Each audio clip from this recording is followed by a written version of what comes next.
Good afternoon, everybody. The time is 1:45 and the inquiry is resumed. Does anybody wish to raise anything before we go back to the cross-examination? Okay, in that case, back to you, Mr. Simons and Mrs. James. Good afternoon, Mr. James.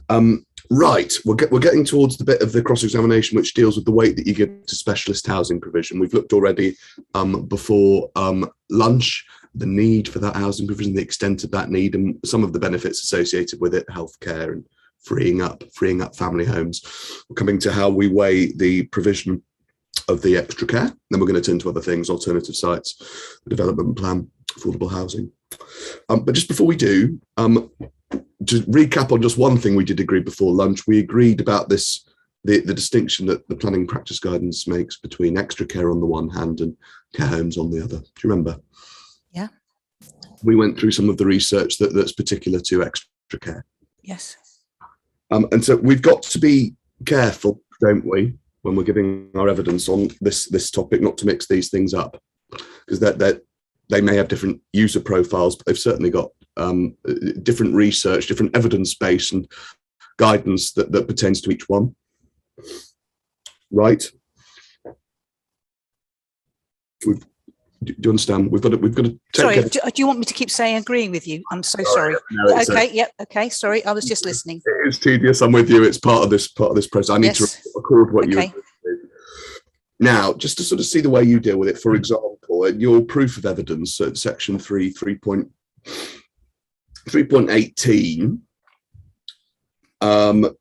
This is PDF page 19.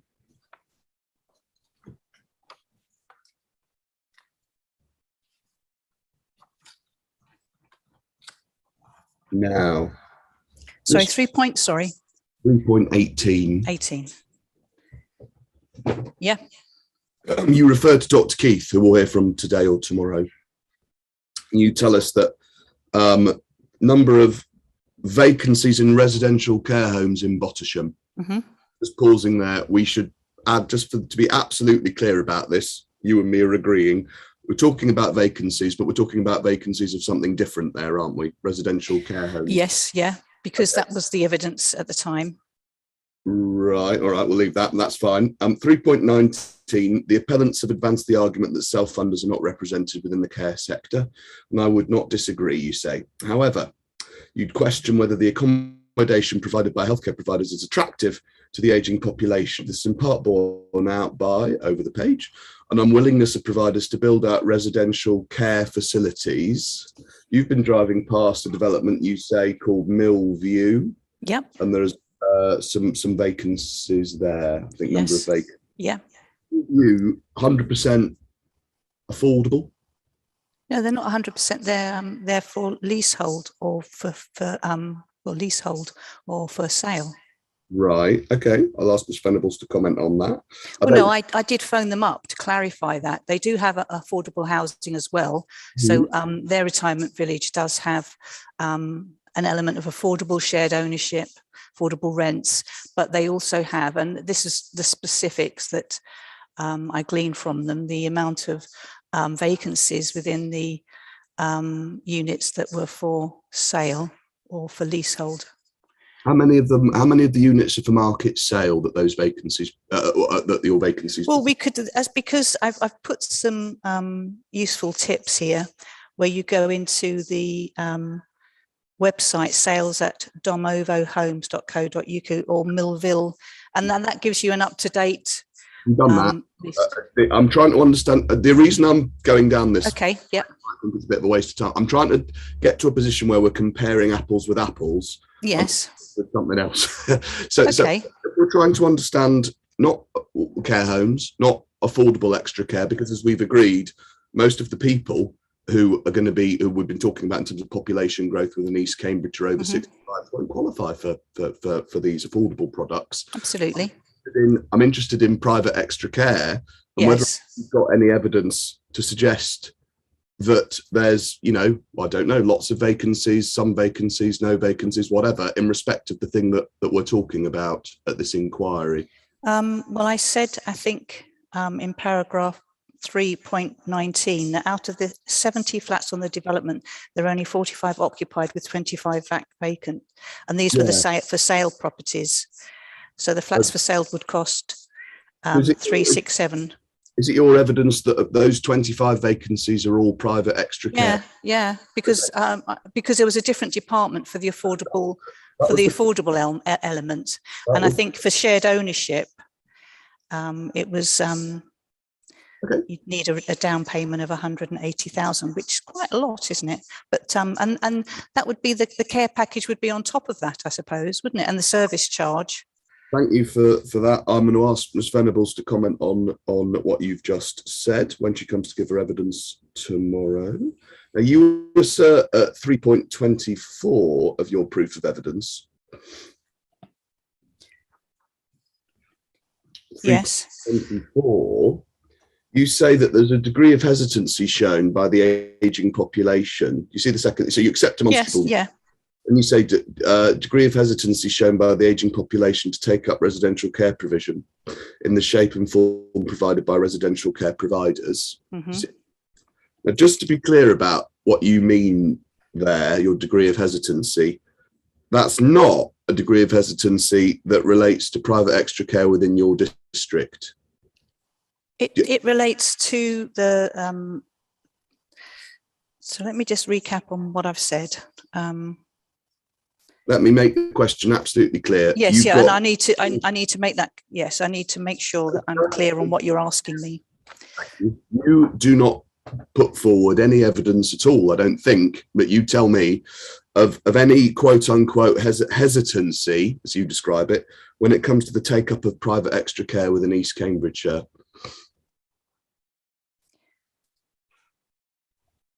It's a little bit more complicated than that, because ultimately you have a C2 use, you have policies which support C2 uses outside of development envelopes. And this is just, I'm not trying to be abrasive or anything like that, but I just don't understand why people like yourself aren't looking at, well, no, not like yourself. I'm sorry. I'm so sorry. Not your client. Question again. I do want to get through it today if I can, and we might not be able to if you don't take the question. I'm trying to explain. Hang on. Right, one question at a time, okay? And what would be really helpful is you can go on as long as you want, but if you could give a yes or a no, if at all possible, when it's a yes or no, as they all are, they're all yes or no's. And then if there's a nuance, if there's a complexity, far away, but do try and address yourself to the question. I'm not asking. Okay, no, I understand. We'll get to housing 6. Yeah. Honest. I've been saying that, and we will get there. Okay, so you assert in your proof that there's a degree of hesitancy in take up. Yes. What I am putting to you for a yes or a no, and then qualify, is that you provide no evidence at all of any quote unquote hesitancy when it comes to take up of private extra care in East Cambridgeshire. Correct? Well, I would agree that apart from this application, I haven't heard of any, or I haven't seen any other application within East Cambridgeshire for a retirement care village, to the best of my knowledge. I would agree with that. There isn't one, but there's an scheme at Ely. Well, absolutely, but that's within in Ely. It isn't actually for 65 and over. I've inquired. I could go there myself. There's no needs assessment. Okay, no. But we're talking about extra care. I'm just saying that the development in Ely in Lisle Lane is for just retired people. Okay, just stick with the question. No, I have not provided any evidence of hesitancy in take up of private extra care within East Cambridge. I haven't, but it's clear that from the evidence that there are, from what you've provided, there are no other extra care providers that have come forward. Well, on our case, there is one. I'm just saying, so what, there is a degree of hesitancy. Why aren't they coming forward? Well, no, I'm actually, no, I'm not being facetious. I'm actually saying, why aren't they? Well, do you know what? Here we are. It's an interesting philosophical question. Here we are at an appeal, desperately trying to come forward, and the council. Well, yeah, and exactly. But we will deal with the reason why. Okay. we're not All right. considering your scheme acceptable, and there are special circumstances. But, you know, we would, as an authority, we would love to see more retirement care villages come forward in the correct location. Yeah. It feels to me like we've moved on a bit here. So my understanding of paragraph 3.24 is that the degree of hesitancy is regarding individuals, whether they want to take up places in resident. That's right. And it's not Yes. actually, this question and paragraph isn't actually about the provision by the care providers themselves. It's about the attitude of individuals. Exactly. That's exactly what my question was aiming at. I'm thinking it's both the same, because there seems to be a hesitancy, i.e. there's by the ageing population to go into the retirement care villages, because why are there vacancies down the road? All right. Thank you. Well, I'm just big for time. I expected that to be literally a 2-second ask and Okay, answer. sorry, no, nothing is very straightforward, is it, in this? My questions need to be more focused, so I'm going to try and focus. So let's turn to how we weigh the provision of this specialist housing in the balance. Now, let's just do it. Let's see how other inspectors have done it in a similar sort of way to the way that we did in respect of provision of freeing up family housing. Let's have a look, for example, at what Robert Mellor did in West Malling. If you turn up core document 5.6.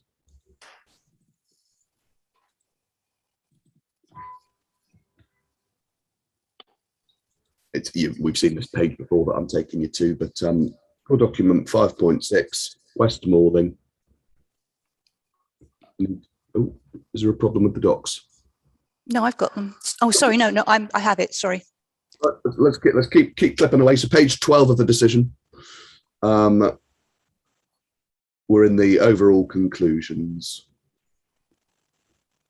Okay.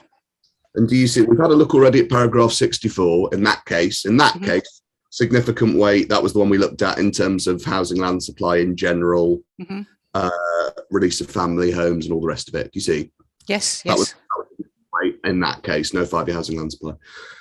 65, then the inspector accords substantial weight to the contribution the scheme would make towards meeting needs for specialist extra care housing for sale to older people, which was not accurately estimated in the SHMA, for which the current and emerging development plan does not make adequate provision. Now, so let's just pause there. You see what's said there. That was on the facts of that case in Kent. But just on a question of principle, the inspector needs to consider it in this way, doesn't he? In the sense that he needs to look at the general housing position, how much weight, question for him, limited, moderate, significant, whatever. And then having done that, it's right then to move on to consider, all right, what about the needs associated with this specialist housing provision? In this case, it got substantial weight. Yeah? Yeah, yes. Yeah. Okay, let's just confirm that then with reference to just one or two other decisions, just so we sort of get the flavour. Core document 5.7, please. You can turn that one away. 5.7 is the Bath decision, also a recent vintage, September of last year.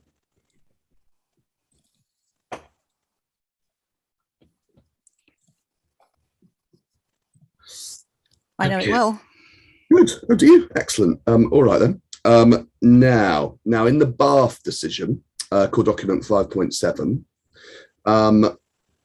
if you turn in to page 16,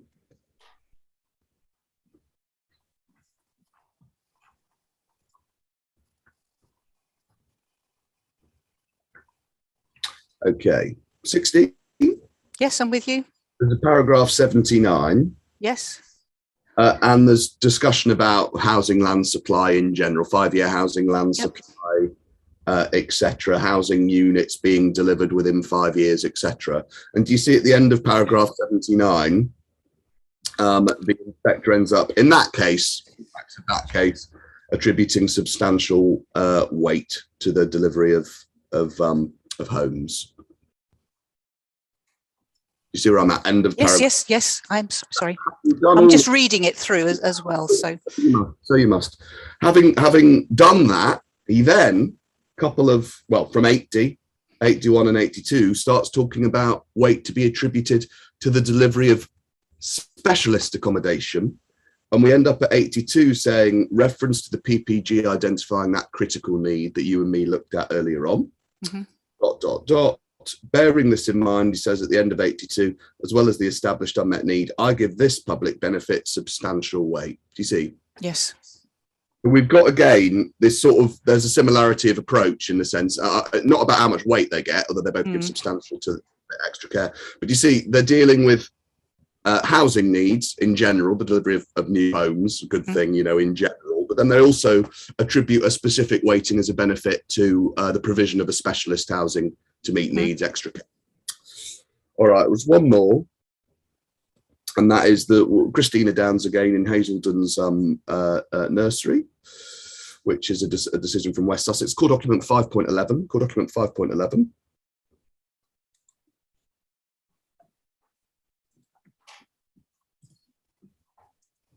Yes, I'm with it. Thank you so much. And if we just, to give the inspector just a little bit of context, at page 2 of this decision, page 2 of the decision letter, do you see that at paragraph 8, right at the end of paragraph 8, there's a recorded agreement in that case that there was a 5-year supply of housing land? Okay. So let's see in that sort of a world what the inspector, you know, how the inspector approaches it, if you like. Could you turn on in the decision to page 18, please? Page 18.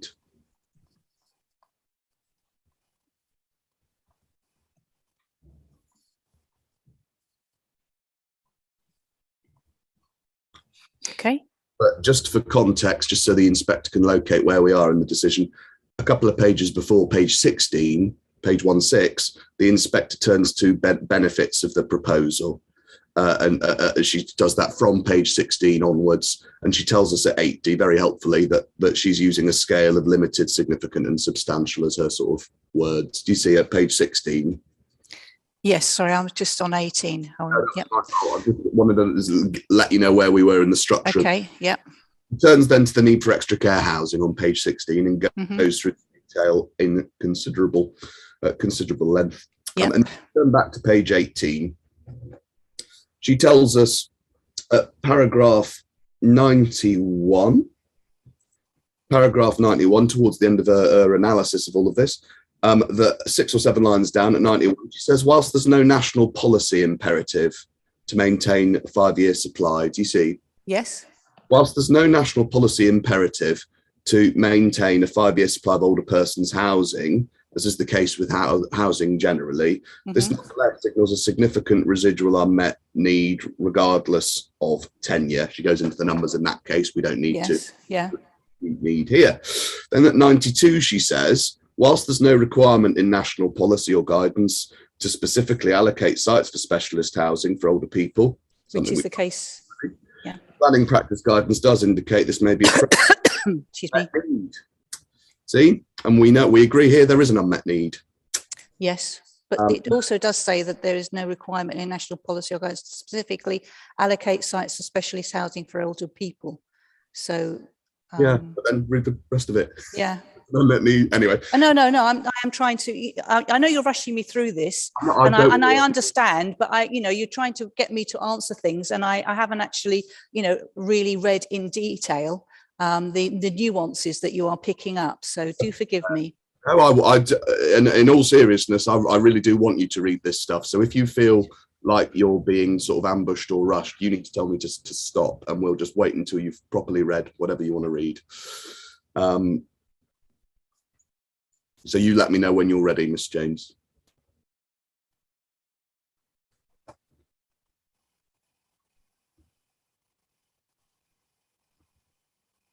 Okay, yes. Good. All right then. And then finally at 93, a final section of Inspector Downs' analysis here. She says, in the circumstances, significant level of current unmet need. Well, we've been over what the position is. That's there, but we've been over what the position is here. In particular for extra care leasehold housing, whichever provision rates adopted, this will significantly increase over the local plan period. We've been over that too in our case.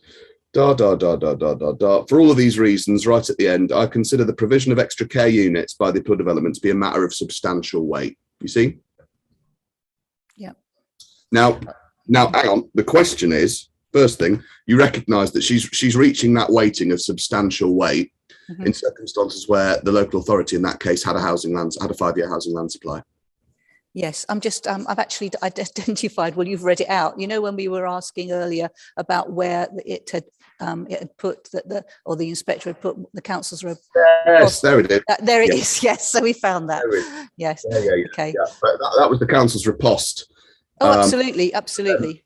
What does the inspector say about it? She doesn't. Exactly, yeah, absolutely doesn't give it. Yeah, not a very robust. Absolutely, and very true. Okay, so fair enough. So there's loads more examples. I'll just give the inspector, without going, we're not going to go through all the appeal decisions, obviously it'll take all day, but I'll give the inspector reference to pages 36 and 37 of Mr. Warner's proof. We don't need to go there now. All right. But we've seen now some inspectors do it anyway. You know, there are each inspector is different, of course, but we've agreed that the right approach, and we've agreed at least on the right approach, which is to identify general housing contribution, to identify specialist housing contribution. All right.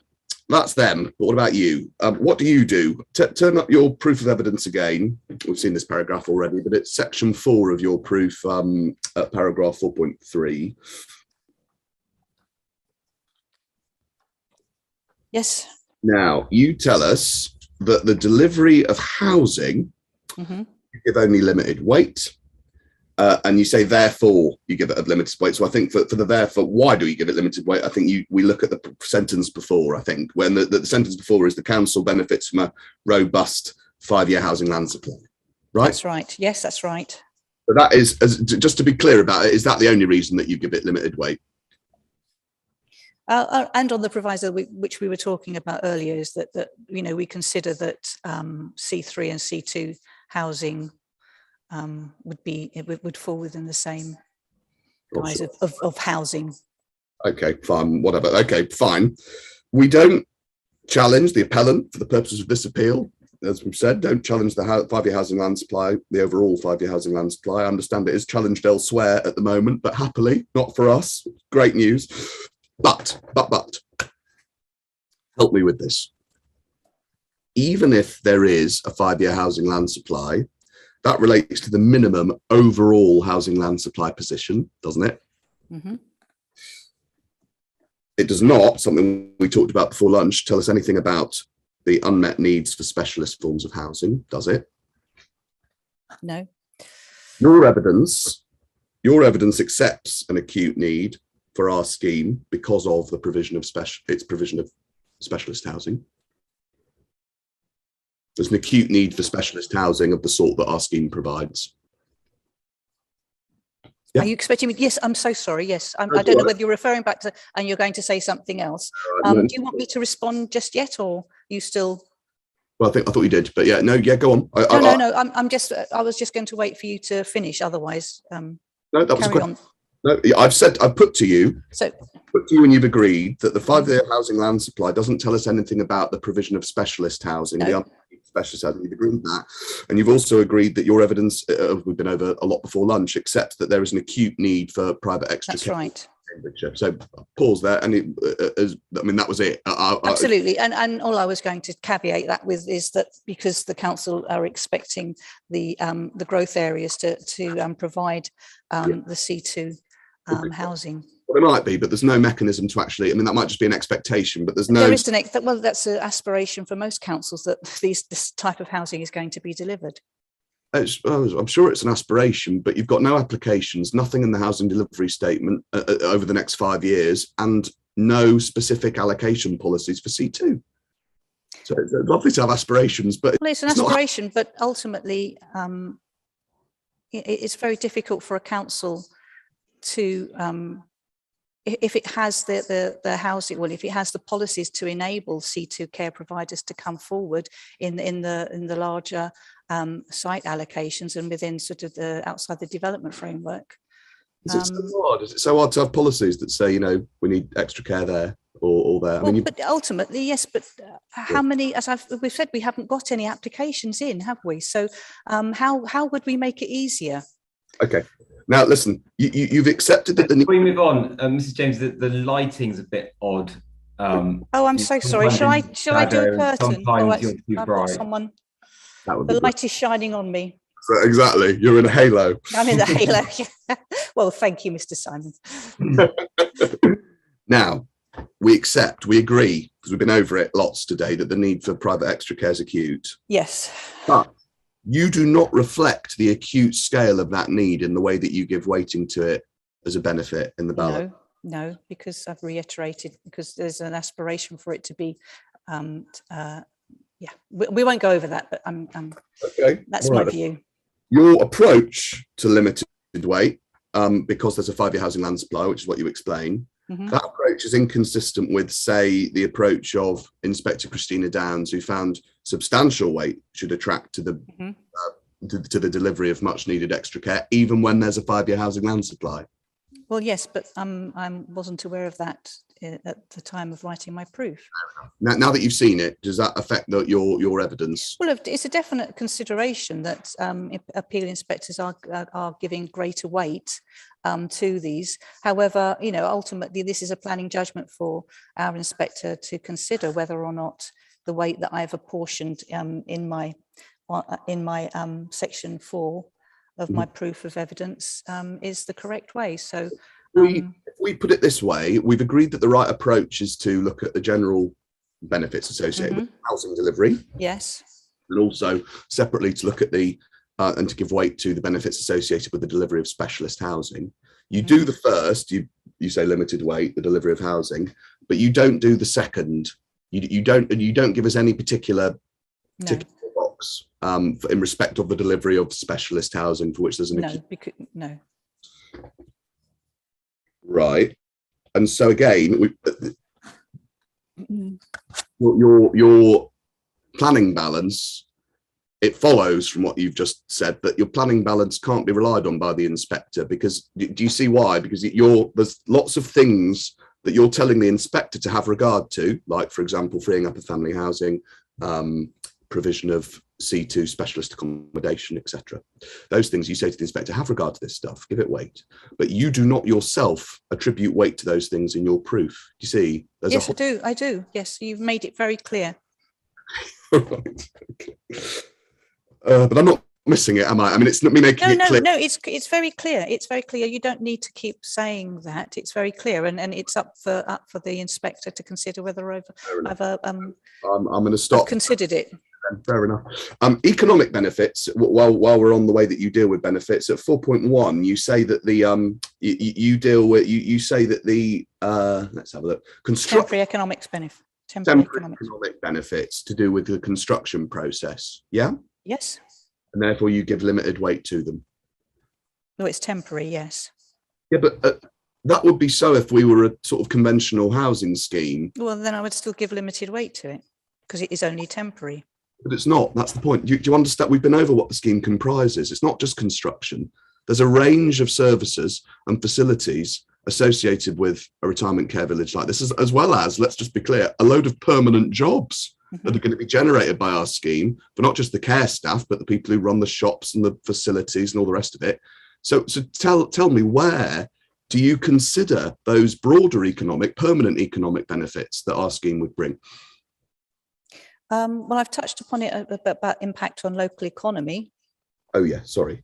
Go on then. The number of services and facilities within the village, but bearing in mind that the scheme would provide a range of services and facilities in-house, then the benefits to the existing economy of Bottisham is considered to be limited. Sorry, you just give me the paragraph. I'm so sorry. 4.2. 4.2. Okay.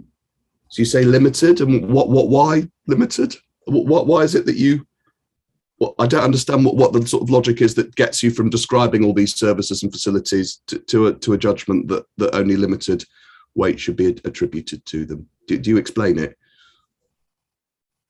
I don't want to be thick. I'm sorry. I know you're not being thick. Anyway, as you say, we'll leave it for the inspector. Yeah, exactly. It's there. This is what I've put. No, that's what you've put. Fair enough. All right. Now, let us then, this is something that we perhaps should have done ages ago, turn to see, we've talked about allocation policies in the plan. Let's see how other policies in the plan what they have to say about the provision of extra care in East Cambridgeshire, an important one that you've been keen to get to for a while. Now, let's start with the plan then. It was core document 4.5, the local plan, and start with growth 2. Now that's a policy on page 25. Okay, so CD4. Sorry. Not at all. It's the local plan. CD4. Plan. Yeah. So you keep breaking up. I'm terribly sorry. Let me just. I get the first bit, but then you seem to go into kind of like this inner sort of sanctum, which part of your face disappears, and I don't hear the rest of it. I do apologise. For me as well, but it looks like it's as bad as Mr. James, because I still understand everything you're saying. Okay, well, perhaps because I'm a bit, I need to be clearly enunciated. So it's CD4. I'm going to change my CD45. Okay, thank you. It feels like it might be when you move away from the microphone, Mr. Simons, like that. Yes, I've got it now. Give me a moment. I'm just going to try and change my settings. I've got it now. It's okay, Mr. James. Mr. Simons is seeing if he can fix his microphone, so we'll just give him a moment to do that. Okay. We're going to growth 2, though, aren't we? Yes. Okay. Right, I'm there. Yeah, I tried and failed, so I'm just going to try shouting for the. Okay.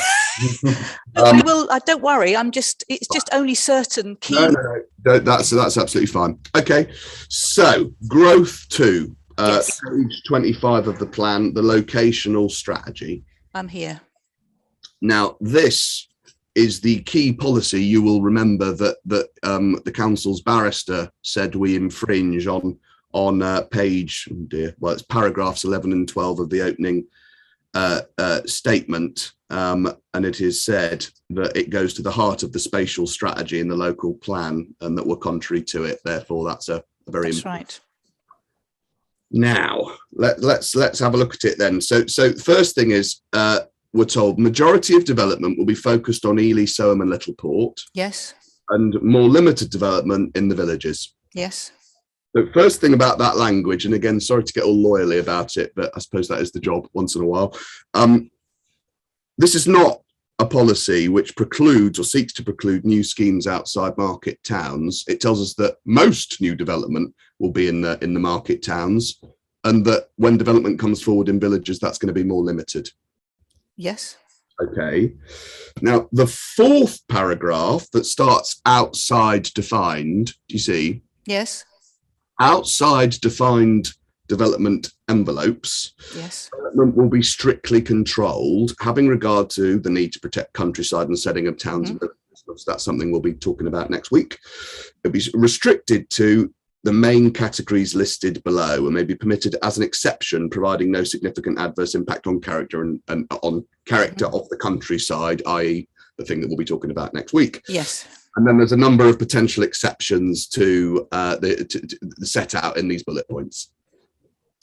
Right. Now, the first 2, I suppose. Well, the first one's community-based development, which can include affordable housing. And the second one is affordable housing exception schemes. Do you see? Yes.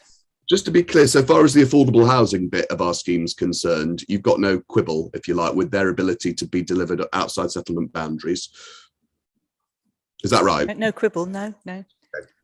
Good. Or provide on the proviso that they comply with the other policies of the local plan as well. I did. Yeah. Okay. As a caveat, of, I need to, because I don't want you quoting me that saying that's. No. I've said it's okay. No, I mean, all of this is basic. All of this is subject to character and appearance issues to be exactly to be discussed. Yes. Yeah. Okay. But as a matter of principle, this plan would accept the principle of delivering affordable homes outside settlement boundary, subject to acceptable impacts on the landscape. Yes. So that's that. Now, the next one then to consider is the 3rd bullet down on page 26, which is to say residential care homes, brackets, house 6. Yeah? Yes. Now, just to be clear, we'll come to the house 6 in just a moment, but I just want to pause here on, we're still in growth 2. Where it cross-refers to house 6, growth 2 and house 6. On your interpretation of that bullet point, this scheme falls within that description. Yes. Okay. Okay. So we agree then, or on your approach, growth 2 is capable of supporting this scheme on the edge of outside the settlement boundary, subject to accordance with criteria in Housing Policy 6. Yes. Okay. Well, and the criteria is in growth 2, but yeah, but I mean, as we'll see. No, I'm just saying that. All right. So as a matter of principle, the inspector's got to reach a view on character and appearance and on the other things in how 6 will come to them. But as a matter of principle, just so far as growth 2 is concerned, we're capable of according with this policy on your reading of it. Yes. Okay. Now, no. And just briefly on this, your point more broadly about us being on the wrong side of the district, which is something you were developing yesterday with reference to the map. If we're thinking about things like location or sustainability, as the inspector, you might be asking him to, it would be wrong, wouldn't it? I mean, this is again a statement of the blindingly obvious, to ignore the fact that we are only a few miles outside Cambridge. I know Cambridge. No, wouldn't ignore that. No. I not couldn't ignore your, that. However, no, it's not within. Yeah, I know we're not meant to be helping. We're not helping. The duty to cooperate to provide Cambridge's housing need, I don't think affects us at the moment because we're trying to do our own. Okay, all right, I'll leave that. But anyway, the inspector shouldn't close his eyes, you know, to the fact that we've got a major urban centre only a few miles away. Well, yes, and likewise, you've just had a similar appeal approved or allowed just 8 miles down the road at Stapleford. So, so sites are coming through in Cambridgeshire to support the extra care accommodation. It's just that within the East Cambridgeshire district, this isn't where we're directing our levels of growth. Let's have a look at Housing 6 then, because really, if we agree that the extra care is capable of according with growth 2, subject to Housing 6. Yes. Sorry about this. Anyway. No. Housing 6, we really need to understand whether or not we accord with Housing 6, not growth 2. And that Housing 6 policy starts at page 50 of the plan, page 50. I'm nearly there. Yeah. 50.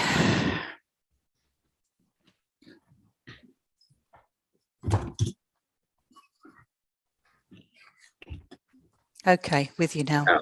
Thank you very much. Now, you referred yesterday to some of the supporting text above at 4.7.3 that talks about extra facilities, retirement homes and villages and all that. Yes. We look to, I think on your case, the top of page 51, and this as an exception, proposals for care or nursing homes may be acceptable on sites outside development envelopes where, and then there are three bullet points, right? Yes. Now, your case, just to be clear about it to the inspector, yes, is that if the appeal scheme successfully addresses those 3 bullet points, then it is supported by House 6, notwithstanding the fact that it's outside the settlement boundary. Sorry, can you just say that again? Sure. Sorry, I'm just, Your case, yes. To understand it, is that if the appeal scheme successfully addresses the 3 bullet points on this page, then it is supported by House 6. Yes. Okay. And that is so, I mean, I'll ask our planner about this next week, obviously, Mr. Snedden, but you say that even though you would agree that we are not a nursing home and you would agree that we are not a care home. No, I'm quite keen to, to provide retirement extra care facilities that the council does, and I'm hoping that this policy is robust enough to enable this. Okay, well, let's see. If you're right, then we agree, you and me agree, that in principle this is a plan which could support extra care coming forward next to, but not within the settlement boundaries of Bottisham. Yes. Okay. Or any village outside the development. Yeah, of course. I'm just focusing on Bottisham for now. Yes. If you're wrong, the consequence would be that the plan would be silent on the criteria to be applied in respect of extra care schemes coming forward outside settlement boundaries. Well, that's if I'm wrong. Yeah, I know. That's why I said the only consideration would be with the second sentence, applicants will be expected to provide evidence of need for the provision. Well, Yeah. I wouldn't be requiring that, or the council wouldn't be requiring that, because as evidence there is acute need. Oh. It's just that the bullet point 3, that ultimately, where there is a identified need for such provision that is unlikely to be met within the built-up area, and that is the only sticking point. Sticking point. I know it is. We're coming to it. And this is ultimately. Just slow down. I know you're desperate to. The focus of this is on you answering the questions that I need to get through. Okay. But I know that you've got a lot to say about it, and we're getting there. So. Okay, so it's we're either supported or capable of being supported by this policy, or you are, yeah. Or that's on your view. Or okay. Or the alternative view is that the plan's just hasn't thought about it. It deals only with care and nursing homes. But we'll leave that for now, and then turn to the bullets. So this is assuming that you're right. We're into this discussion about the extent to which we accord with House 6, and if we accord with House 6, we accord with growth too. So happy days. Right. Now, first criterion is located adjoining or in close proximity to a settlement with range of services and facilities, good accessibility, blah, blah, blah. Now, you say that Bottisham is a settlement with a good range of services and facilities. Well, yes. So we've got the big issue between us, which we're getting to, but that we don't have the first criteria. Yes, it's located. On the first one. So the second one, character, settlement, countryside, that's for the round table. So, but that is an issue between the council and the appellant, the second bullet, right? Yes. Okay, so for that, we'll park it. I won't ask you questions about it because thank you. It'll be something that the round table deals with. So that second bullet is an issue that the inspector will need to determine. Now, the third bullet, as you say, this is where I think we really, the rubber meets the road.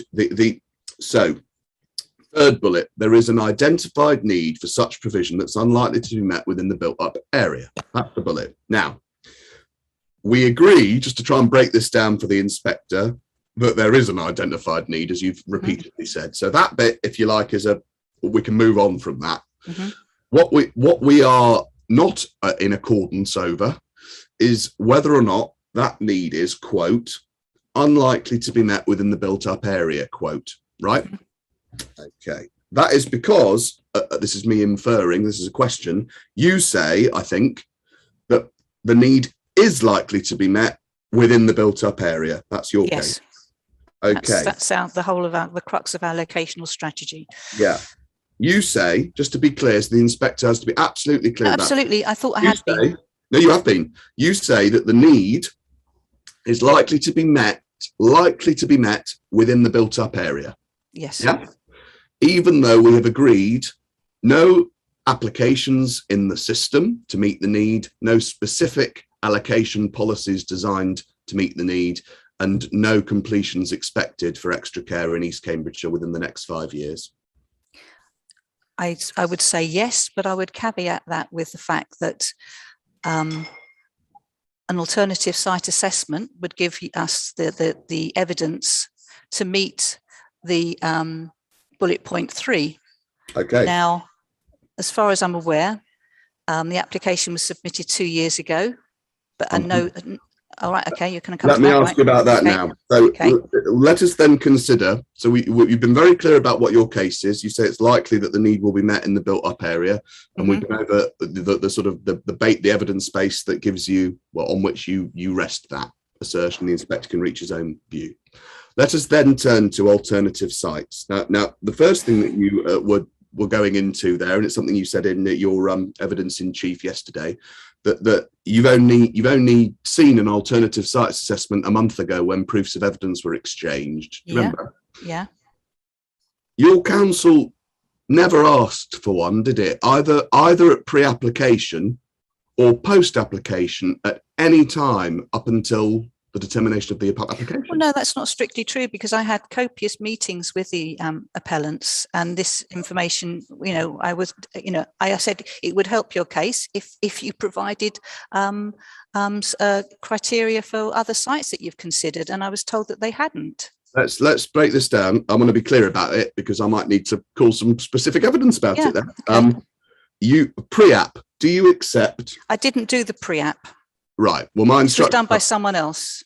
So the pre-app, you're not suggesting, and you've seen nothing to suggest that an alternative sites assessment was requested pre-app. No, I haven't. I must admit, the pre-app I haven't seen lately, so I can't see whether or not that was requested. So I don't know. To be frank and candid. Let's do post application prior to determination. It is your evidence to the inspector that the council requested site of an alternative sites assessment. At frequent meetings, I inquired whether or not the appellants had undertaken any site selection criteria. Did you suggest to the applicant that in order to render the application successful, in order to make it acceptable, the council would require site of an alternative sites assessment? Hand on heart, I can't remember if I used that wording. However, I tried to advise them on numerous meetings of the issues that we were faced with here. Okay, all right. Well, look, I wasn't at the meeting. In a proactive matter, I know it was a proactive. I've got to say, I'm surprised to what you said. That's the second time you've surprised me, because I was instructed that the council never requested an alternative sites assessment at all until determination of the application. So you've said what you've said, been clear about it. Do you have anything in writing to support what you've said? Okay. No, these were Zoom meetings. I don't know if they were recorded. Okay. All right. Well, I'll ask. I also asked for additional information on the model of how the retirement care village would operate. Okay. I'm trying to just keep on this alternative sites just for now. Ultimately, there was a committee report. I'm sure that it was probably in the committee report, and therefore, when they had an opportunity, they had an opportunity to amend the scheme, and then the scheme was revisited at committee 4 months later. So that issue would have been brought up in the committee report. I would have to go back to the first one, but I mean, if we are to look at committee reports, I mean, that is in writing. I'd like to be taken to something specific. Yeah, me too. I mean, is there somewhere in the report that you think? Off the top of my head, I'm hoping there is in the original, the one that didn't come to committee because the appellants asked for it to be withdrawn from committee so that they could take.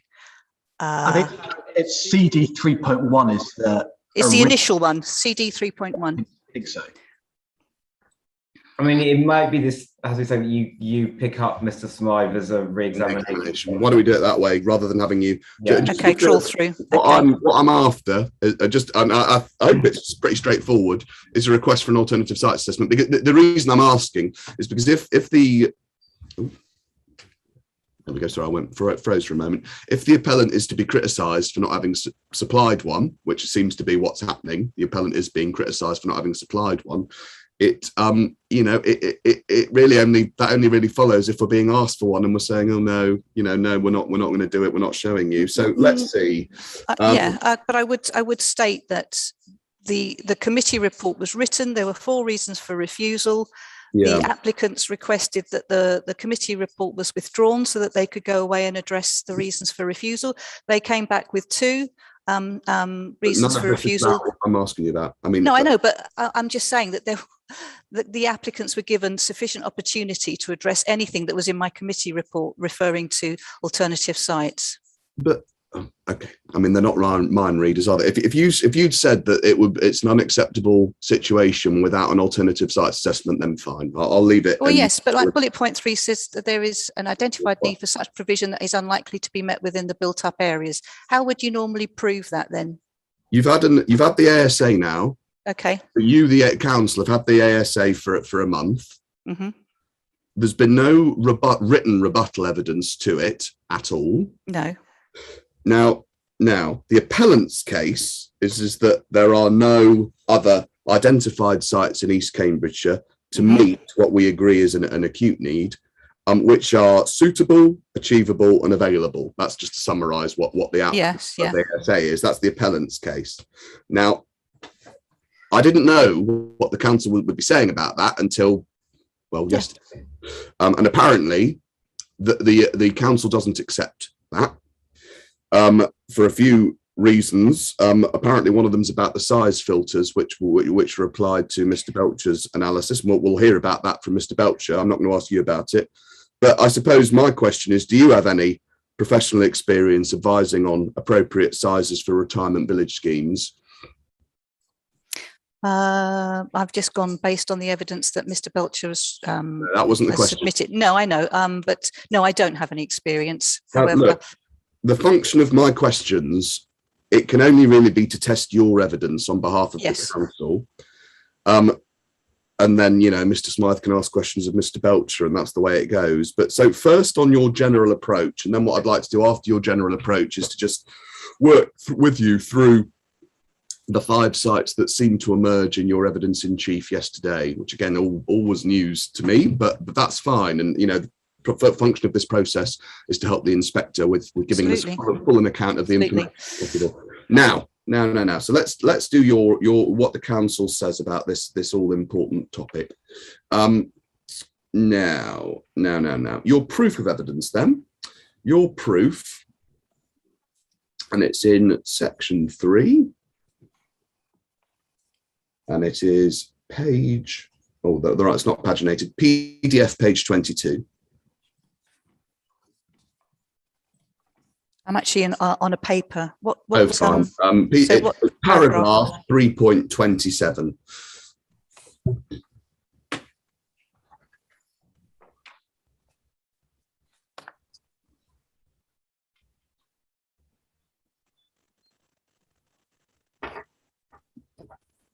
You tell me when you're yes, I'm sorry, I'm here. Yeah, I was just reading it.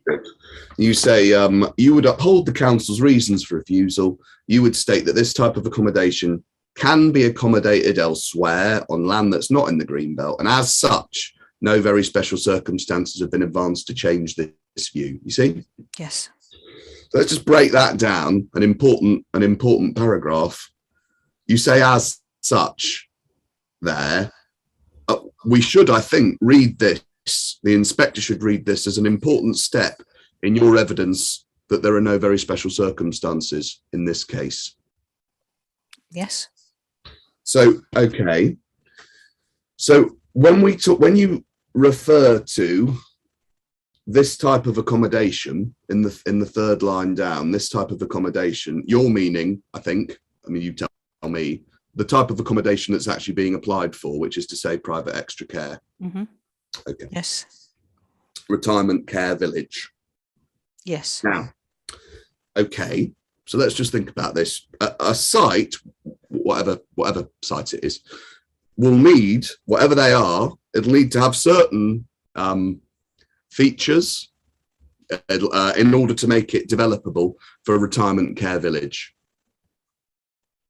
Yes. That's what you're telling me, yes. Would you accept that? You can't just put it anywhere. I mean, I'm without just as a question of print. I mean, you could say the same about a shop. Well, I don't know. We're taking the Bath appeal decision. That was on a regenerated piece of land in the centre of Bath. So, you know, that question, you know. No, please don't do that. I'm trying to understand the complexities. Right. So any site, I'm just trying to, at a very high level, right? Yes. A site would need to fit certain features in terms of whatever, it doesn't really matter what it is for these purposes, but it would need to have certain features of size, of location, whatever, to make it developable as a retirement care village. Yes. Okay. Now you don't give us any evidence of what you understand the features to be, and you don't have any professional experience of advising on those features. Correct? Well, it's a matter of planning judgment that I've used my own. It's not though, is it? It's a question of experience and industry knowledge. It's it's my planning judgment based on the evidence that was before me, and that.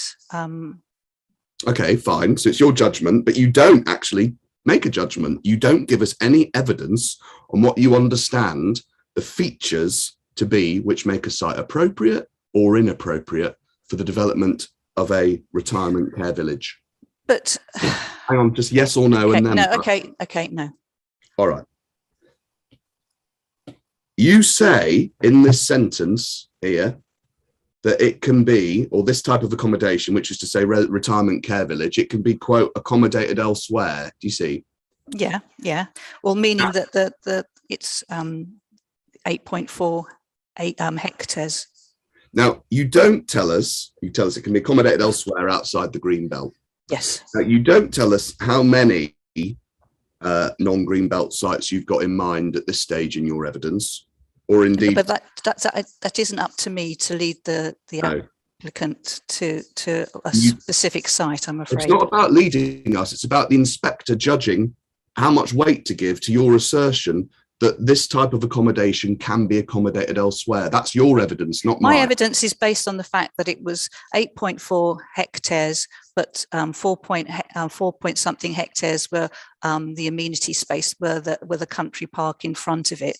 So therefore, my reading of the application was it was 14,000 square meters of built environment, ancillary parking, and that looking at our growth strategy, it could be accommodated elsewhere within the district. You've just repeated that phrase. It could be accommodated elsewhere. My first proposition is to you that you do not, and I think you've agreed this, you don't tell us how many sites you've got in mind where it could be accommodated elsewhere. No. And you don't tell us where exactly these sites might be. No. Correct? Well, no. And you don't tell us whether they'd be suitable, available, or achievable for not just anything, but a retirement care village. No. Okay. So, and also, in addition to all that stuff, we've got no evidence on the period within which any retirement care village might be developed with it on any of these sites that you've got in your mind. Period. Yes, the period. Nothing on that. Well, nothing on that, no. And you don't tell us at what scale you think that other sites could come forward to meet this need. Do you see what I mean? So scale, by that, what I'm getting at is we've agreed there's an acute need. You don't tell us whether you even think that there's enough land outside the Greenbelt to meet these needs. Because even if our scheme comes forward, or the level of needs we're talking about, it doesn't just need one scheme, does it? It needs several schemes to meet it. So you know, you don't tell us at what scale you think. Do you? No, I don't. But then there is an inference that the applicants came in for pre-application advice because they'd purchased that soil, they'd acquired this site. So there's nothing to stop the applicants coming in to talk to us. From references to the policy department, no one has approached us on any other sites that could accommodate a care home, James, which I think is disappointing.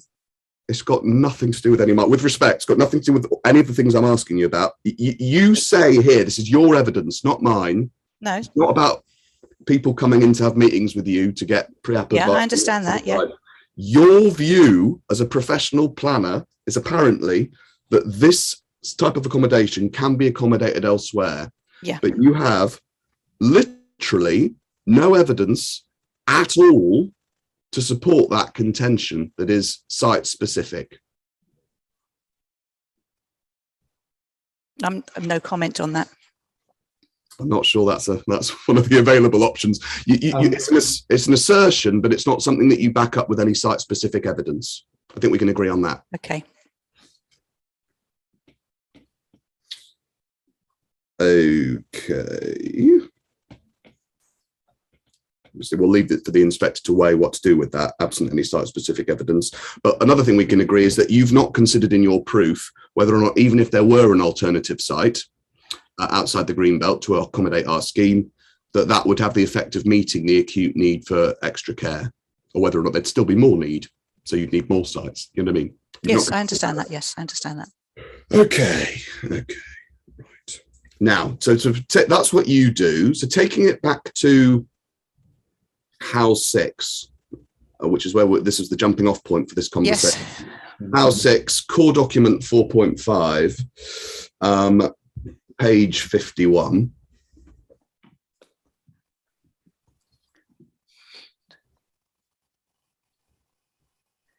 Were we still on the local plan? We are, yeah. Oh, yes, I've got that open still. Sorry. Lovely, not at all.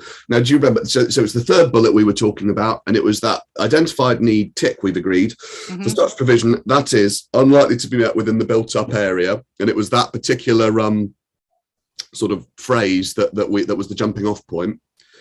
We can agree that, albeit you for the council say you assert that it's likely to be met, the need's likely to be met within the built-up area. You have no site-specific evidence at all that the need will in fact be met in the built-up area. No, well, apart from the fact that we've got sites within the built-up area in Soham, Littleport, yeah, that could accommodate something like this. Well, lots of things could happen, couldn't they? But there's no specific allocation policies, and there's no indication that extra care will come forward on any of these sites. Well, no, but we're hoping it will. Okay, you're hoping it. Okay, all right. Well, ultimately, no, that's fine. You're hoping it will, and it's an aspiration. It's a hope. That's. Well, lovely. that's all. Yeah.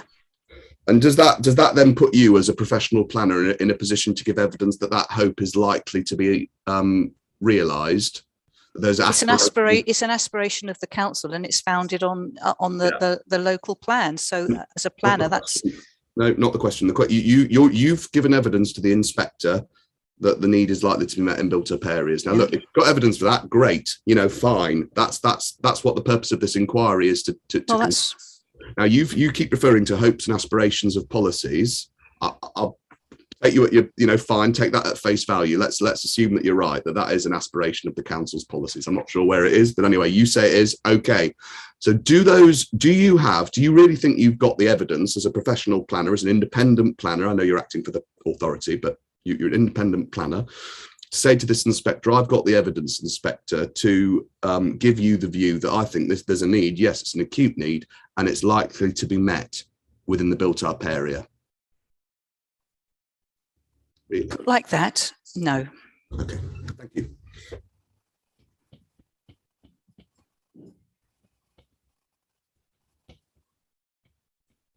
However, local plans are founded on visions and aspirations and aims and objectives.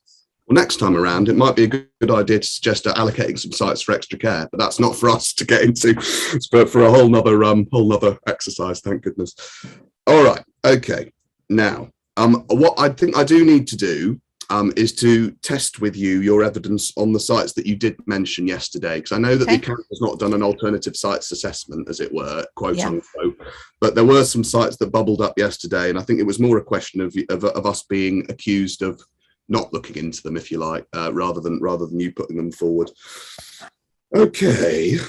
Now we've been over.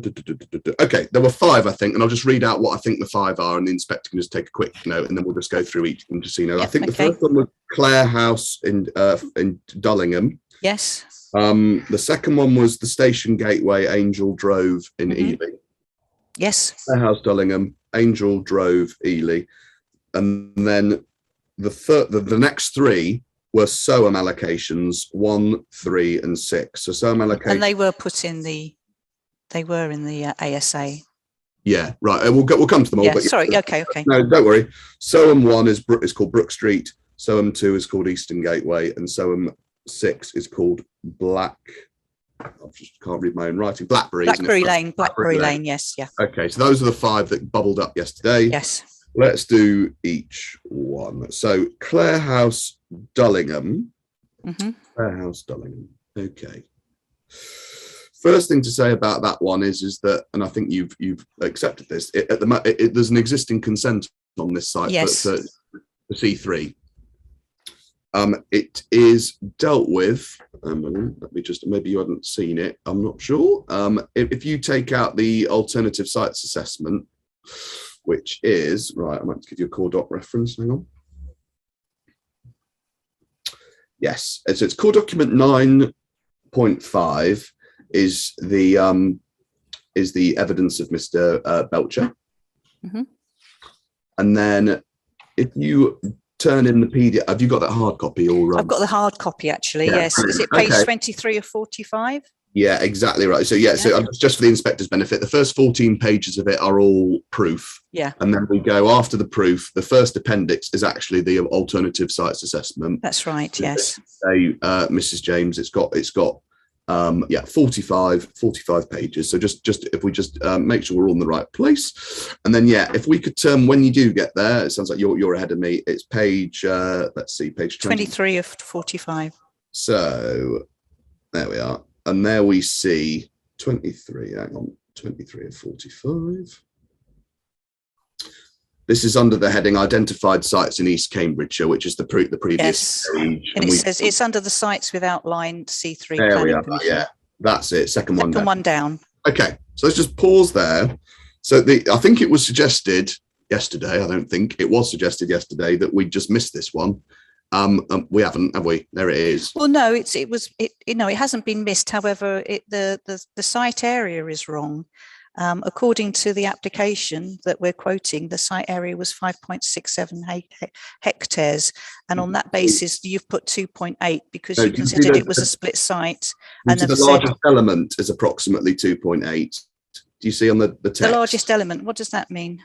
Well, unfortunately, I'm not here to answer your questions. But I know, sorry, I didn't mean you were. I was just no, don't worry. I'm so sorry. Mr. Smythe can. What I mean is, absolutely. I didn't mean. I'm not trying to get a. I'm just scratching my head as to what the largest element is because the whole site was 5.6 hectares. Be revealed, but we agree that it's got a C3 application. Permission. Yeah, and it's got over 55 bungalows, which of course we do need. I'm not saying we don't. No, I'm just saying it's not just. Just hang on. Just take a breath. Let's just. If it was going to go so much quicker, if you just listen to my questions, answer, and we'll move on.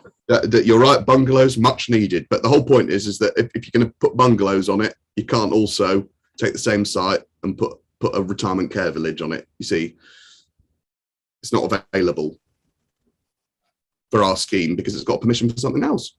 Yeah, but the permission lapses next week. Well, that's what we were told. But if you take up core document 4.12. Okay, 4.12. Okay, so let me just give me a moment. Again, please. Sorry? Can you just say the core document number again, please? 4.12. Thank you. Okay, that's the 5-year land supply document, is it? That's the one. Okay. And when you're there. Oh, this is going to take ages to get through. Hold on. Which? No, it won't. Good. PDF page 61.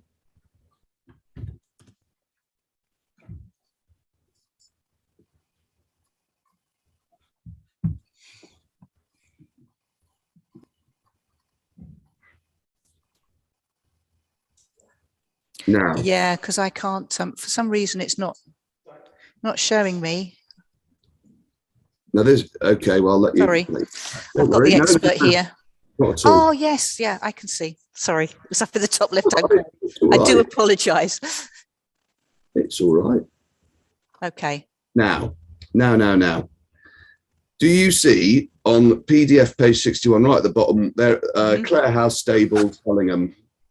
You see it? Yes. And you see that on the far right-hand corner, we've got, through their response to Development Site Survey 21, the site promoter confirmed that all 41 units will be completed in year 3. And where there we see, and this is the council's document, by the way, it's not mine, so I'm just reading. No. Thank you for drawing it to my attention, actually. 41 units by 23-24, you see? Yes. This is a problem. You can't put a care village on a site where you're going to be delivering 41 houses in the next 3 years time. But we're not. It's not. It's not coming forward, is it? I mean, I think is that you want to make that your evidence? I wonder whether that was the position that was put to a recent inspector when the council's housing land supply was. Well, all I'm saying is that there hasn't been an application in for a reserved matters application. Right. So I'm thinking that possibly that that outline application will cease, will elapse rather. What we have got is a 2021 confirmation from the developer that they still intend to do this. within the next Well, they'd 5 need to years? I mean, I'm submit. trying to help the council. Yeah, I know, absolutely, I know, and I'm just saying on behalf of the council that their time has run out to actually submit an application. Okay, well, look forward to seeing what happens there. The next one on the list was Ely 7, ELY 7. Now that is the Station Gateway Angel Drove. Yes. In order to just show the inspector what that's all about, could we take out the core strategy, please? Core document 4.5. Oh, I've got that up already. Excellent. And in the core strategy, could you turn in it, please, to page 169?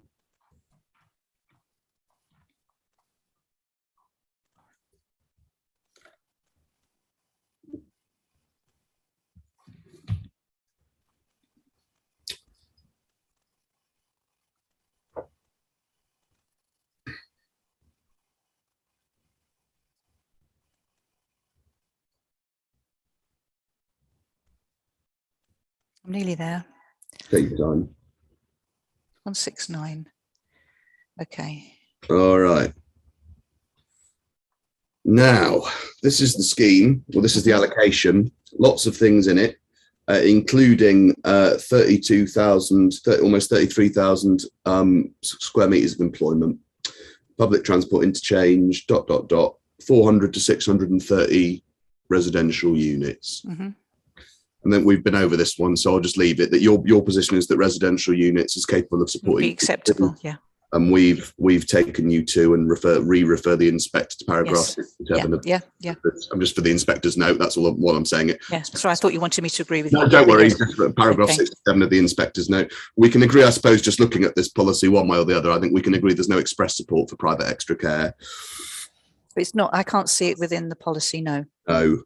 Okay. However, so we can agree with that, and we can also agree, in any event, start thinking about timescales for actually delivering something. Could you turn back to you'll want the plan open again for just a moment's time. If you could turn back to the housing land supply position statement, which is core document 4.12, where we just were. yes. And you turn in it to PDF page 69.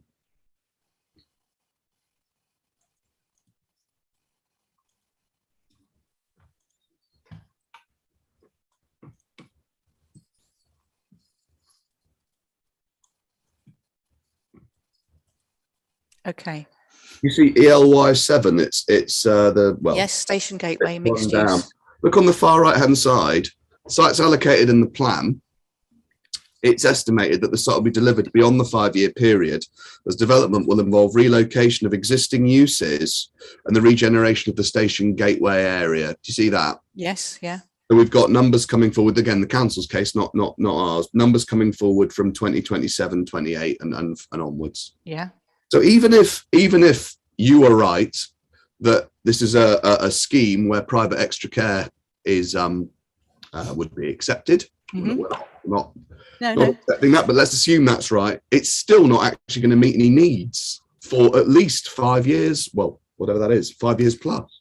Yes, but to be fair, part of that allocation has all the buildings have been removed, so there are elements of that allocation which are ready for development. All we need is how much in hectares. Off the top of my head, I don't know, but I can see the Westmill. If you go to back to the local plan for CD 4.5, and if you go to the area 2 Hanson Concrete Westmill food site, that is currently empty.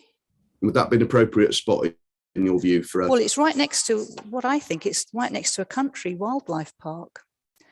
So it would, and Mrs. James, sorry to interrupt, but just so the document we were just looking at, the 5-year housing land supply one, was only released 3 months ago. Yeah. And in that, it's suggesting it's going to be at least 5 years. Well, I suppose it's greater than the sum of its parts. There are certain allocations either side of Angel Drove, so elements of that Station Gateway project won't come forward. However, there is. But this document says none of it will come forward. In terms of the housing, there's lots of other things, but the housing's not coming forward for at least 5 years. That's the council's own up-to-date view. I'm quite surprised to hear you suggest that you think it could come forward. I'm actually considering an application on that site at the moment, but hey. Okay, well, there we are. Okay, I suppose what we can record is that the council's own recent housing land supply statement doesn't anticipate any houses coming forward on this site until 27, 28. And on the sites that are actually built up, but there are areas of the site that aren't. On the allocated site as a whole, that's what the table says. That's what it said. I mean, that's why I took you to it. And again, I don't know. All I can say is go walk, drive down Angel Drove. Not going to do that. What I'm going to do is ask the inspector to look at the developments, the documents that are before the inquiry. And when we've got something that's up to date and that's put forward by your own authority to support its own position, it might be a bit of a stretch to say. Anyway, we'll leave it there. Leave it there. That's the second of the sites, which is Ely 7. Now, the third is the next three are all Soham sites. No, the next three are all Soham sites. So could you get out then the ASA, which is which is I've got that. Get the appendix to Mr. Belcher's proof of evidence. Yes. And when you get there, if you could turn in it, please, to page 15 of 45.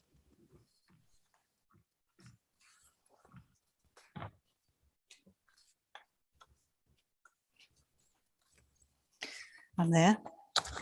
And I just wanted, for the inspector's reference, obviously Mr. Belcher can be asked about this, but it's really just so the inspector's got the sort of paragraph references.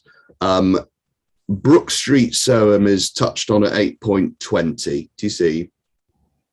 Yes.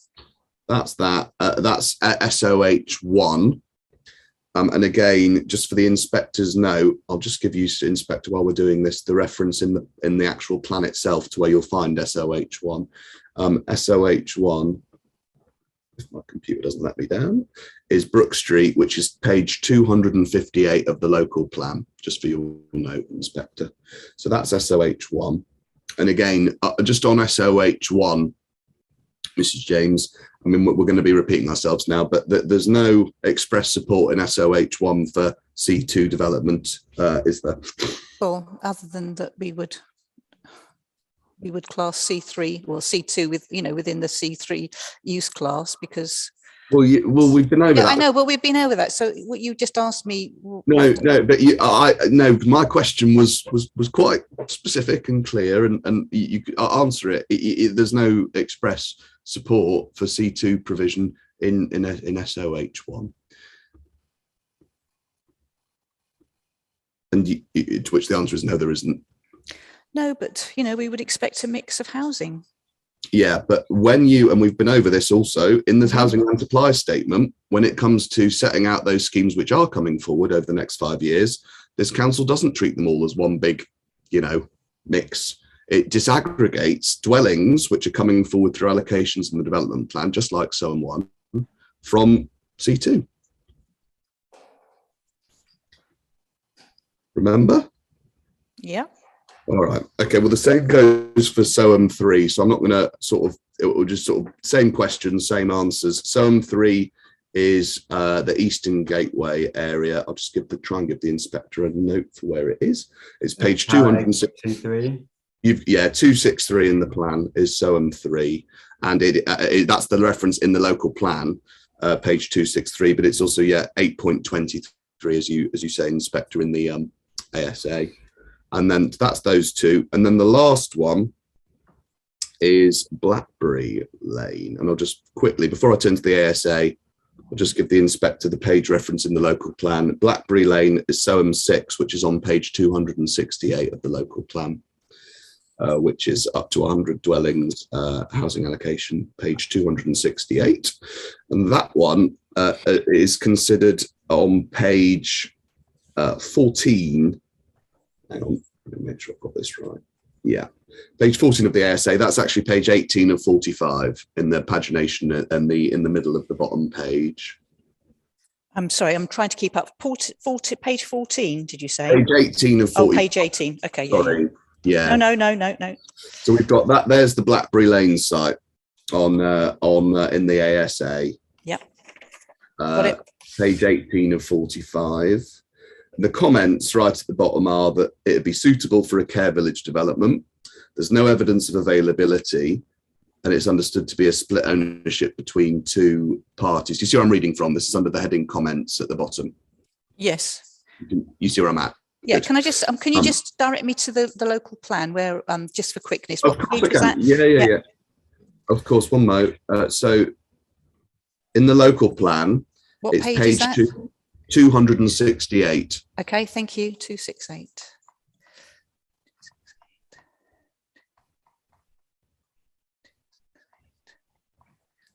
Sorry, nearly there. 268. No problem.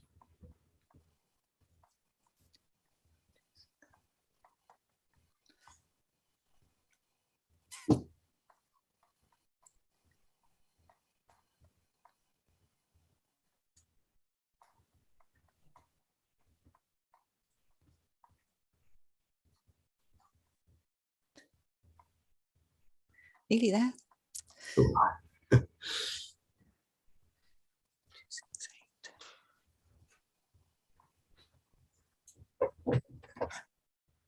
I've arrived. Okay. All right. Let's just have a quick glance then at that policy, given that you took a while scrolling to it. Sorry about that. I do apologise. I was being. I thought I was going to be able to get there quite quickly. I was only kidding. Okay. kidding. So we need it's a 100 unit scheme, master plan, part of an outline application. It is to provide an element of affordable, 30%, mix of dwelling types and sizes to reflect current evidence of need within SOAM, at least 5% self-build. You see. Mm-hmm. So it doesn't say C2, no C2 development, does it? It doesn't say no C2 development. We agree with that. Nor does it suggest that. No. I just wondered why then that was acceptable, or suitable rather. Okay. Oh, well, you think it would be unsuitable? No, I'm not at all. I'm just the criteria by which you've dismissed the other sites. Have a look. Let's see. So the site, what the ASA tells us on page 18 of 45 of the ASA. Yep. The site, the ASA tells us under the comments box. Mm-hmm. You have that comments box. Yes. It would be suitable for a care village development. No evidence of the site's availability, understood to be in split ownership. Just to pause there, the council doesn't have any evidence of the site's availability for this sort of development either. Correct? Well, I haven't checked, I must admit. I'm assuming that the applicants or the appellants have checked. Yeah, and we have them, but I'm saying from the council side of the fence. I haven't checked. No, I haven't checked the status of this one. No. So when it comes to availability, that's not something you've looked into. I don't. On truth, no, I haven't. I don't know. Do you know anything about the access situation? Because it says here that access would need to come through Lanc under development by Orbit Homes, which need a legal agreement. Which has been progressing now for the last 2 or 3 years. Okay. The local plan's allocation for the site is for housing, affordable housing, self-build, public open space. And so it's a care village under C2 is not considered achievable on the site as it's outside the local plan's allocation. Well, you and me have been over that one a few times. So I'm happy to sort of let that one lie with the questions I've asked you about other schemes. We would find it suitable. Well, you would, but anyway, right, we'll leave it there. Okay, the 5 year agree to differ. Okay, the 5-year land supply report shows the projected trajectory is 25-26 up to 29-30. No planning applications submitted. So just to sort of pause there. I mean, we can check it if you like, the trajectory, but do you understand that to be the situation on the trajectory? Where is this in the 5-year housing land supply report? That's a very good question. Let me just get the hunt the thimble. Yeah, it is. If you turn in the hang on, that might be the wrong side. Land North, yeah, there it is. Sorry. If you turn in the that core document 4.12, which is what we've been going at. If you turn in it to PDF page 67. Okay. Oh, yes, I've got it. Okay, I've got it. Thank you. Lovely. Now we see there what's in the ASA, obviously, which is to say that 30 units coming forward in the year 25-26. 26, and then the rest of it is projected to come forward later. And that's on the basis of the agent landowner's response to the site monitoring survey. With me? Yes, yeah, that's what it says. That's fine. Yes. My point. We've agreed that there's an acute need. We've agreed that the acute need is Yes. growing. We agreed that all before lunch. This site, even if it were, we obviously don't accept it is, but even if it were, supported in policy terms for C2 private extra care, got to say we can't see that one, but if it is, it's not coming forward for years.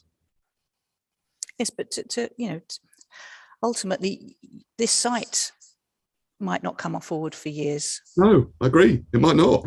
Well, the council's saying it won't. No. What I would say, though, is that have the appellants approached the council regarding this site with the not the aspirations, but the council's produced its own evidence base. This is not whether or not it would be acceptable. But we don't. Look, the agent and the landowner is saying to the council, we're putting houses on this site, but unfortunately, we won't be able to do it until 2025, 26, and it'll take us a few years to build out. In what world do you imagine an extra care developer comes to you and says, oh, we see that you've got a house builder or whoever, or landowner on the site that you've got allocated for housing? Well, what would you say to us doing something completely different on it? I don't know. And unless you ask, you don't know, do you? Who asked? All right. Okay, fine. We'll leave it there. Fine. So can we agree this then? Those are the 5 sites. The council does not, and there's no sort of bones about this, you make no sort of secret of this. This is just your approach to the case. You don't actually proffer any site, including the 5 sites we've just looked at, as suitable, available, achievable alternative sites. I don't proffer. Put them forward. The council does not suggest that any of those sites we've just been through are actually suitable, available, and achievable alternative sites that could be used for this scheme. What, in reading the 5-year housing lands report, are you? No. Not asking about that now. Taking a step back, we've agreed that the council's not done its own ASA. I'm not criticising you for it. No. Right? I would not agree then. Hang on, let's just take it in stages. The council's not done its own ASA, right? We've agreed that there's no site-specific evidence to support your view about the need being met in built-up areas. Remember? Yeah. Which means that we can also agree that the council does not actually put forward any of these 5 sites as suitable, available, and achievable alternative sites for the scheme before us. No, I would disagree with that conclusion. Okay, which one? I would disagree with the conclusion that site? Well, any of them. I still think that they would be suitable. No, but I didn't just ask about suitability. I asked about suitability. Available. Well, available. You've just told us you didn't do any research into the availability issues. I mean, how can you? Are you really? We've been over this. I mean, you've not got any evidence on it. I mean, if you did, I'd be asking you about your evidence, but you've not done an ASA. You might not like ours. It turns out that you don't like ours. You've not done one of your own. You've not set site parameters. You've not considered what features might make a development acceptable. You've not thought about availability or achievability or timescale for delivery. Been over all of that, which means that you're not in any position, are you? Let's just call this. No, I'm sorry, I would disagree, because any planning application that would be submitted by a retirement care provider would be assessed on the basis that there is an acute need for it, and that we would want to accommodate this within the built-up area, than. Not what I was asking. Let me have one more go, and then that's what I'm saying. It's what you're saying, but it's not a response to the very simple thing that I'm asking you. Is that we've been over 5 sites. We've just spent a good 20 minutes going over 5 sites that bubbled up for the first time yesterday from the council. They're just the 5 sites that have come to mind. Yes, that have come to mind, but you have no evidence to suggest that those sites are suitable, available, and achievable, and indeed, deliverable for the scheme that's before us. You've just not got it. It's not a criticism. No, okay, no, I haven't. No. Fact. Okay, so we agree on that one. Okay, right. Let's just check the time. So, if you were looking to do an afternoon break, a short one, we're about to completely change topic to affordable housing. It's been an hour and a half, so it seems like the perfect time to do it. So we're making good progress. So we will finish today. It might be that we don't get Dr. Keith, but we'll certainly finish Mr. James today. Okay, great. Thank you. So since we have 20 minutes then, and then we can resume at 3:35. I should have said this before, Mrs. James, but I'm sure you knew anyway because you're experienced, but you are on a PERDA break. Okay, thank you. So the inquiry is adjourned and we'll resume at 3:35. Thank you.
Welcome back, everybody. The time is 3:35 and the inquiry is resumed. I'll just give you a moment to get yourselves ready, then I think we're ready to go straight back into cross-examination. Thank you very much. And afternoon again, Mrs. James. Right, change of topic to the inspector, and the next topic is affordable housing. Now, this is a matter on which this is one of those where we agree in the statement of common ground that there's a significant need for additional affordable housing in the district, and that's at 5.29 of the statement of common ground, if you'd like to check, page 13.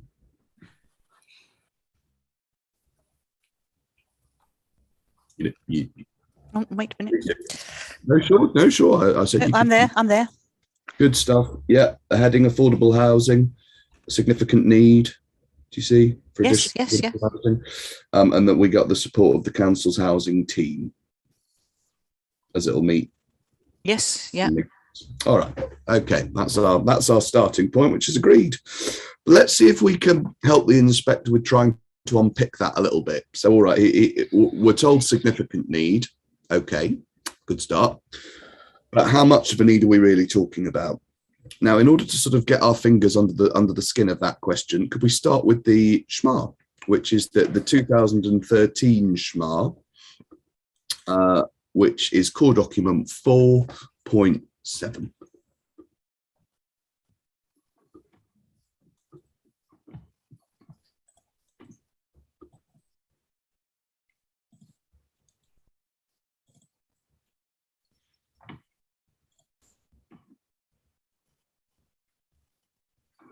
Yes, sorry. Not at all. And when you get there, could you turn into page 7 of the document? It's PDF page 8, but paginated page 7 of the document.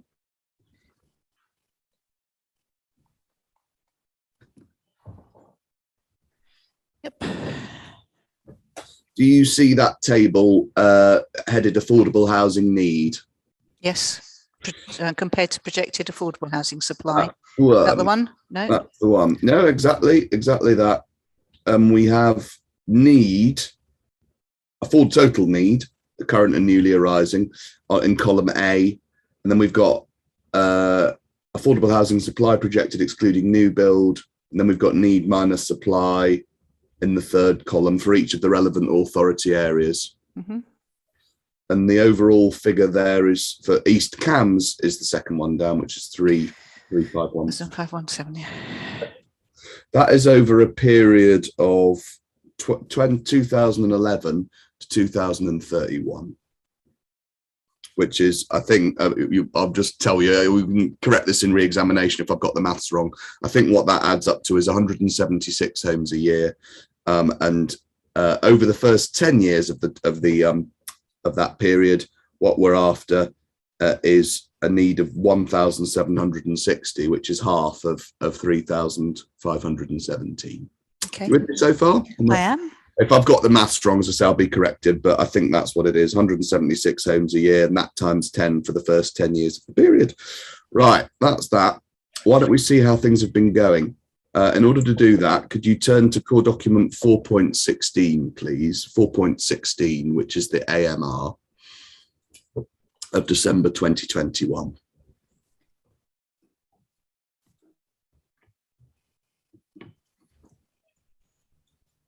Sorry, could you just repeat that again? I've kind of lost the page.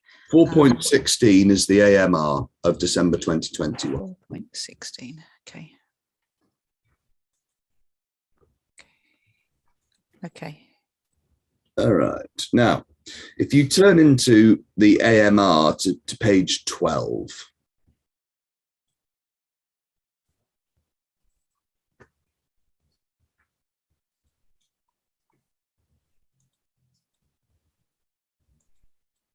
Yep. We see what affordable gross, not even net, gross affordable housing completions have been for the first decade of this period. And to cut a long story short, it adds up to 479 affordable homes. Yeah. Okay.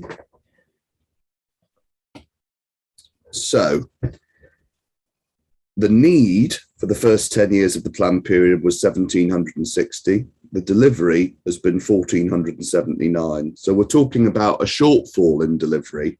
We're talking about a shortfall in delivery of not just hundreds, but well over 1,000 homes. It's over 1,200 homes. Yeah. The overall need for the first 10 years was 1,760, but almost 1,300 of that 1,760 unmet.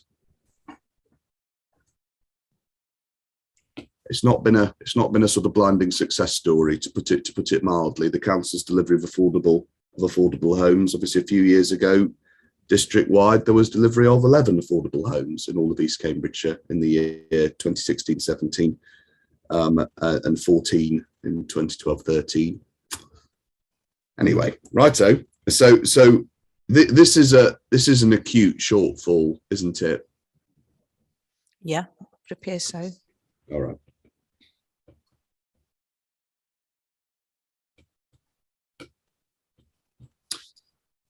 Okay, when you say it would appear so, were you aware of the council's affordable housing record when you wrote your proof of evidence? Yes, I was.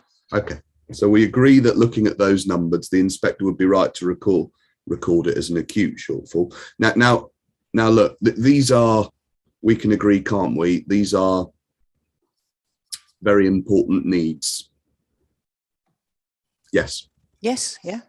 Of some of the most vulnerable in our society. Yeah. Now, if we remind ourselves in this context, we were talking about care before, but if we have another look at paragraph 8 of the framework, paragraph 8 of the framework tells us, if we remember, I'll just read it out to you. I bet you can turn it up. It says, do you remember the social objective of sustainable development, ensuring a sufficient number and range of homes can be provided to meet the needs of present and future generations, ... That objective, that's not being met in East Cambridgeshire for a significant and vulnerable group of society. Correct? Correct. And that's not acceptable, is it? Just, I mean, taking a step back from the numbers and all the rest of it, let's just look at this as a planner. These are serious needs and they're going unmet. That's not an acceptable situation. No, we're hoping that it's going to improve. We're coming out of COVID now. As I've said, Bottisham has already got an allocation within the village. A percentage of that 30%, well, I think it's 40% on that site going to be affordable housing. Sure, and of course, Mrs. James, you say you came out of COVID, but 8 of those 10 years were pre-COVID. Yes, I'm meaning the last couple of years that we're gradually. So 2017 to 2018 was 88, slightly gone down 63, 67, but hoping that in the future, from now on. But not one of those years even approaches the average requirement. No. Okay. I mean, look, Mr. James, there's no quibble there with us. I'm sure all of us, but I mean that in all sincerity, desperately hope that the council's aspirations of providing more affordable homes starts being met, because forget about the looking backwards, we've still got to look forwards, and we've got, what I mean, so the schmar over the next 10 years. I know where you're coming from. Yeah, 176 layered on top. So absolutely. I mean, but we're as I keep reiterating, we are relying on the growth areas to provide that level of growth. It's not been going very well so far, has it? Well, I mean, in terms of delivery of affordable housing, well, anyway, the inspectors see the numbers. Let's leave it there. Now, affordable housing policy in the plan, which was where these percentages come from that you want to see met. Those are policies which the council puts in there in order to try and, to the extent it can, make sure that these important needs are met. Yes. That's the idea. So these are met, if they are met, to the extent that they are met, that's a social benefit. You agree? Yeah. Yeah. So affordable housing policy, we agree, is designed to secure an important social benefit. Yeah. Which is affordable housing. Obviously. Yes. Yes. Now. In this case, we accord with the council's affordable housing policies? Technically, you don't, but I think we've agreed the affordable housing is 40%. It should be, but the council has undertaken its own viability and accepting 30%. Well, then technically we do, don't we? Because well, yeah, but yeah, there's semantics, yeah. All right, fine. Well, you said anyway, you could always provide 40%, and that would possibly, you can't, can you? No, I know.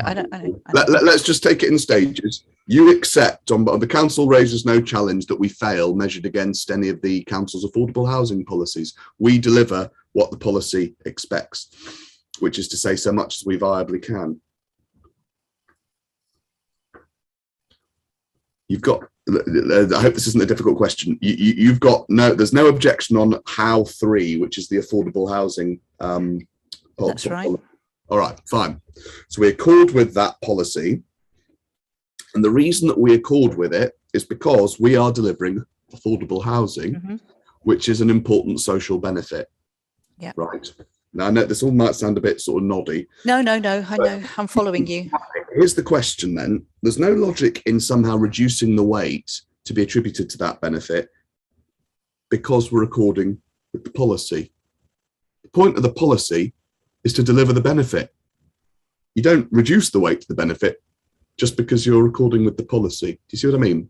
Yeah, I can see what you mean, but in the light of, again, that we're expecting the growth to be cited within the growth areas, and we're not expecting this site to we're not relying on this site to deliver it.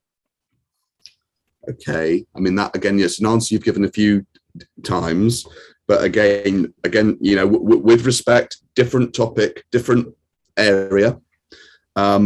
I just want another go. I'll tell you why I'm sort of why I'm banging on about all of this is because in your proof of evidence, you deal with affordable housing at paragraph 4.3. Got it. And it's just for the inspector's benefit, PDF page 23, paragraph 4.3. Yes. And right there at the bottom of that paragraph, you tell us that the provision of affordable housing is of substantial weight. We're just pausing there, if you like, so far there's some agreement between us. But then you say there's a however, and you say the weight's tempered as affordable housing a prerequisite of the policy requirements for the scheme. Now, that I think is where we part ways pretty decisively, because as you've just sort of agreed with me, the whole point of the policy is to deliver a benefit for all of East Cambridgeshire and its residents. We're doing it exactly as the policy says we should. So why on earth would you want to temper the weight to be given to these important benefits? It just make sense.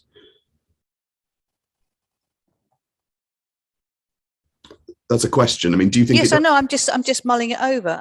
Okay, sure. I think ultimately I've explained in the beginning of the 4.3 that we benefit from a robust 5-year housing land supply, such that it would not be relying on the appeal scheme to deliver the housing. It's therefore of limited weight.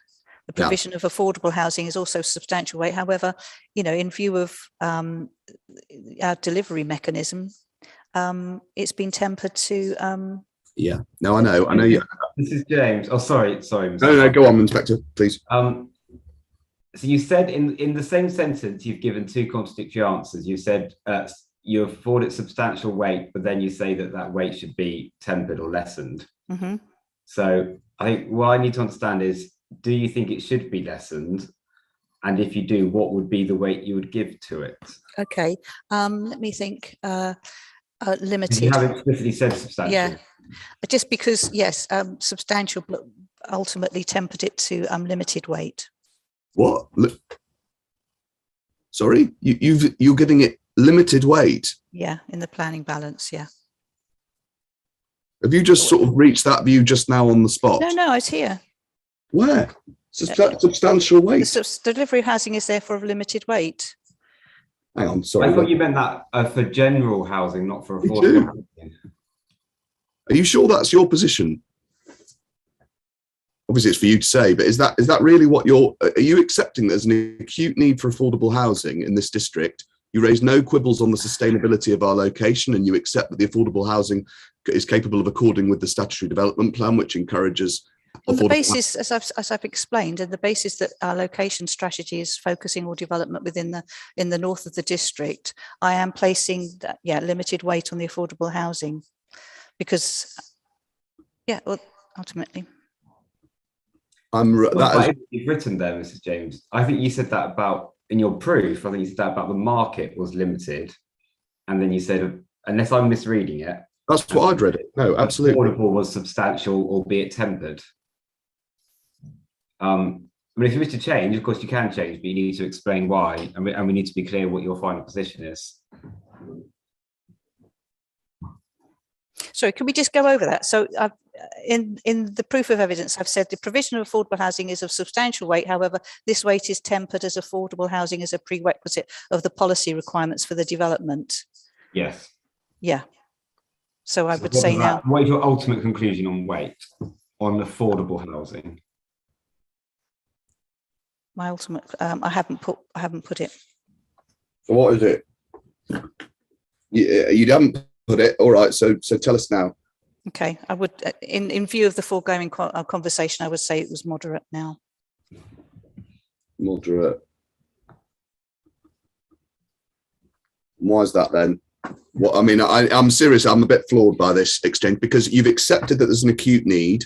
Yeah. You've accepted that there's a significant need for some of the most vulnerable in our society. You've accepted that this policy is designed to secure important societal benefits. You've accepted that the local plan is supportive of affordable housing schemes on the edge of settlements. You've accepted that Bottisham is a sustainable settlement so far as services and facilities and all the rest of it.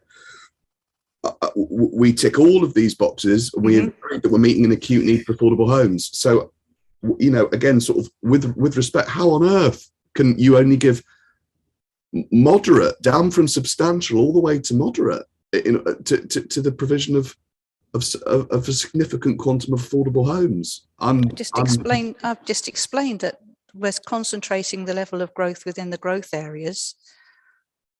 Right. So it's okay. But you've also accepted that the plan is supportive of affordable housing development as exception sites. So the plan. If you break it down, if you weren't having a retirement care village, you wouldn't be putting the affordable housing provision there. It's only as a consequence of the development that you're putting there. You're saying that the inspector should give less weight to it because there's other development. No, he can give his own weight to it. I was just stating that fact. I am a bit. Well, anyway, it doesn't matter what I am. The inspector will have to weigh what you've just said. So I've been intending to say to you next, so we agree at least that the weighting to be given to the provision of affordable housing is substantial. That was what I've been intending to say. However, your position, in view of its location within the green belt, it's not within the growth areas. Right. That's the balancing exercise I've undertaken. No, I'm not asking about the balance. I'm just saying that's the weight. I know. Yeah, all right. Well, before we get to the balance, you've got to work out how much the different bits get in the balance. Okay, moderate. We know. All right, moderate. Okay. Righto. And let me ask you this question. I mean, it may be that you've, and just to be clear, did you just decide that now in the last minute or two? No, I've been looking through earlier on. I've been looking through my proof of evidence, and you have brought up certain issues that possibly I haven't accommodated in the format that they are now acceptable. I've used the NPPF social, economic, and environmental balancing exercise, and I haven't broken everything down as you would have liked.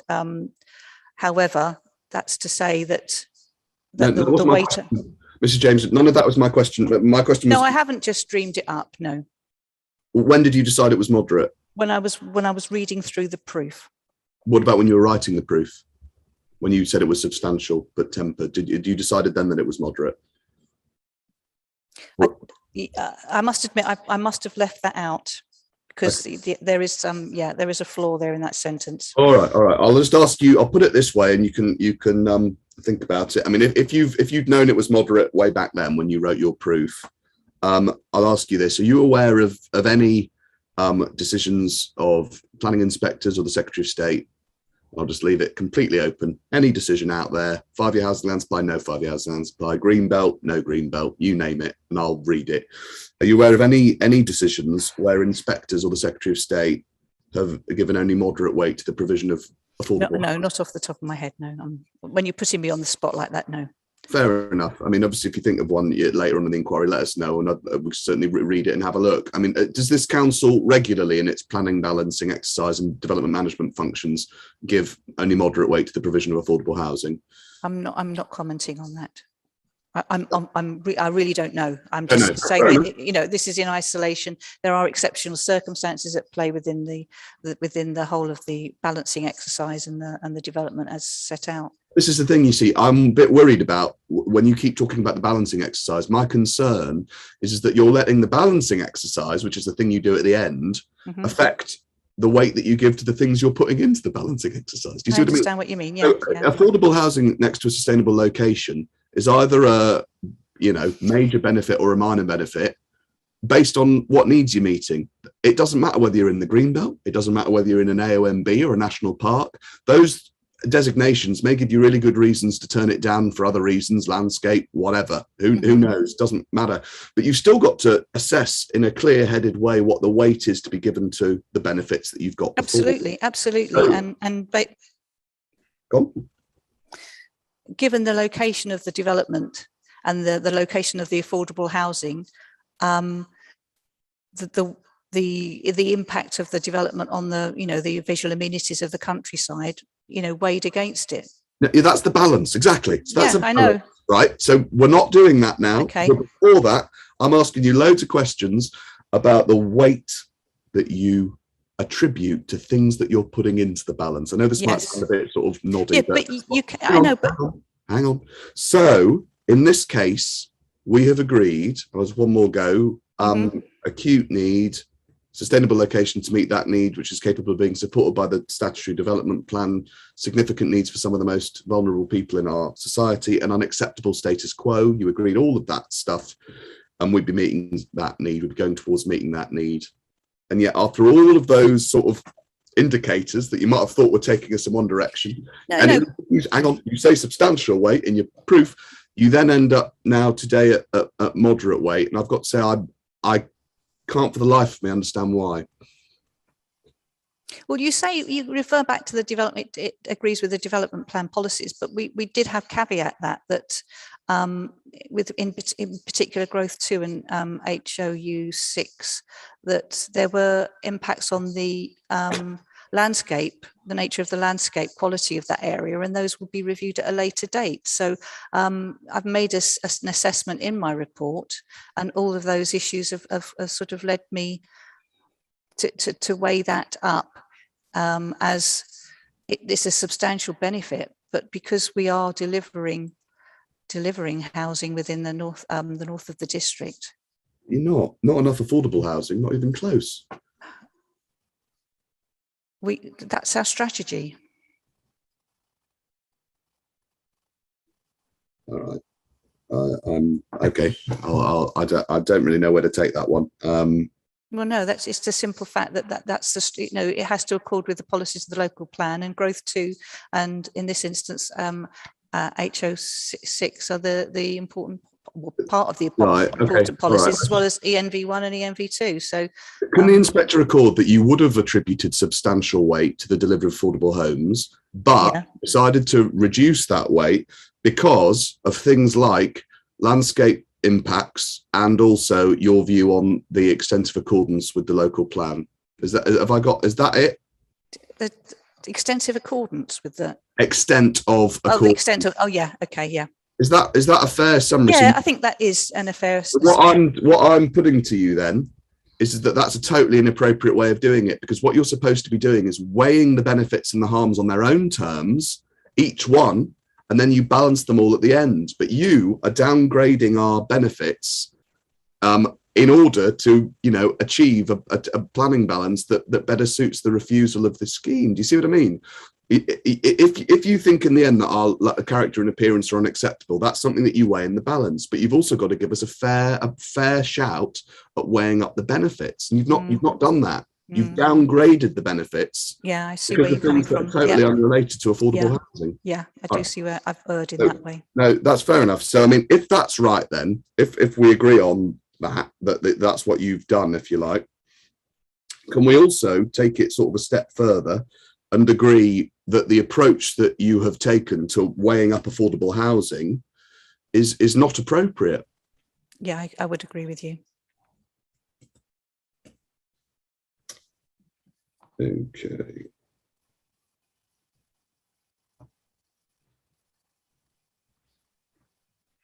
Sorry, just one more.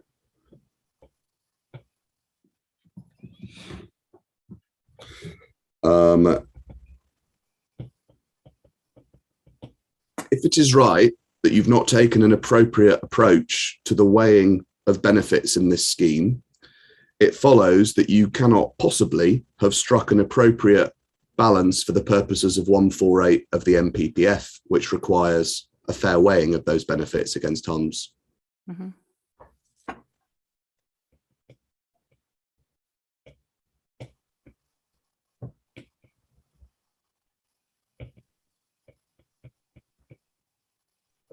Right. Enough on that. Thank you very much. Character and appearance we dealt with by others. We've touched on that. Dealt with at the round table. Heritage, built heritage, conservation area, that sort of thing. We agree that such harm as there is, whatever that is, less than substantial, and be outweighed by public benefit. So there's no reason to keep heritage. So we're on the same page on that. Greenbelt purposes as opposed to openness. Openness, I think we've agreed now that we're going to do next week with the landscape witnesses. But Greenbelt purposes, you do say a few things about Greenbelt purposes. Let me just try and get out the right bit in your evidence. Okay. It is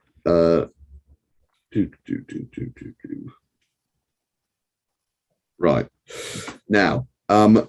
Let's just very briefly, you deal with this in your evidence, but let's just very briefly remind ourselves of what those purposes actually are. It's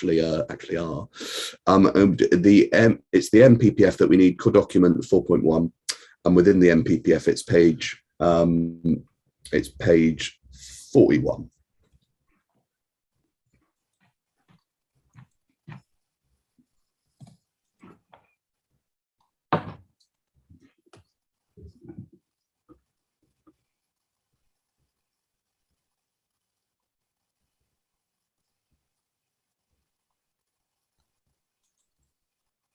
Are you there?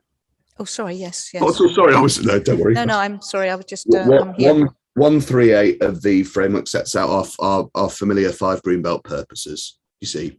Yeah. So the first one's to check the unrestricted sprawl of large built-up areas. Mm-hmm. Of course, Bottisham's not one of them. Bottisham's a village. It's not a large built-up area, is it? But it's not been identified in my proof. I say it's not been identified for development. It's not. No. And it's important in preserve. Oh no! Come on! No! Stick with the questions, or else I do want to. It's not. No, it's not. I know it's not not a large built-up area. No. All right then.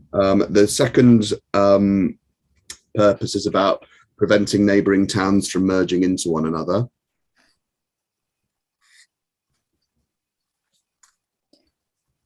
Yeah. Now, I'll see if we can do this. There's a sort of quick way of doing this and a slow way. The quick way is just to put to you that Bottisham's a village, not a town. Yeah, Bottisham is a village, yes. Okay, which means that second purpose doesn't have anything to do with us.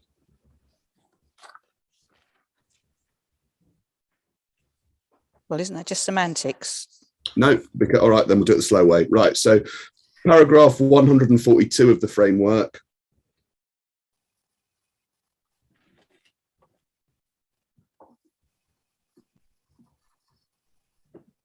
talks about reviewing Greenbelt boundaries and tells us that sustainable patterns of development should be taken into account. Strategic policymaking authorities should consider consequences, towns and villages. Do you see that reference to towns and villages in the fourth line? Yes. And then if you turn over the page to paragraph 144, we get a whole paragraph that's all about villagers in the Greenbelt if it's necessary to restrict the development in a village, primarily because of the important contribution which the open character makes, the village should be included within the Greenbelt, etc., etc. Now, look, there's no semantics about these 5 purposes. They've been stuck in national policy for many, many decades now, as you are fully aware. This is a section of national policy, the section 13 on the Greenbelt, that when it says towns, it means towns. And when it says villagers, it means villagers, and it's careful to distinguish the two.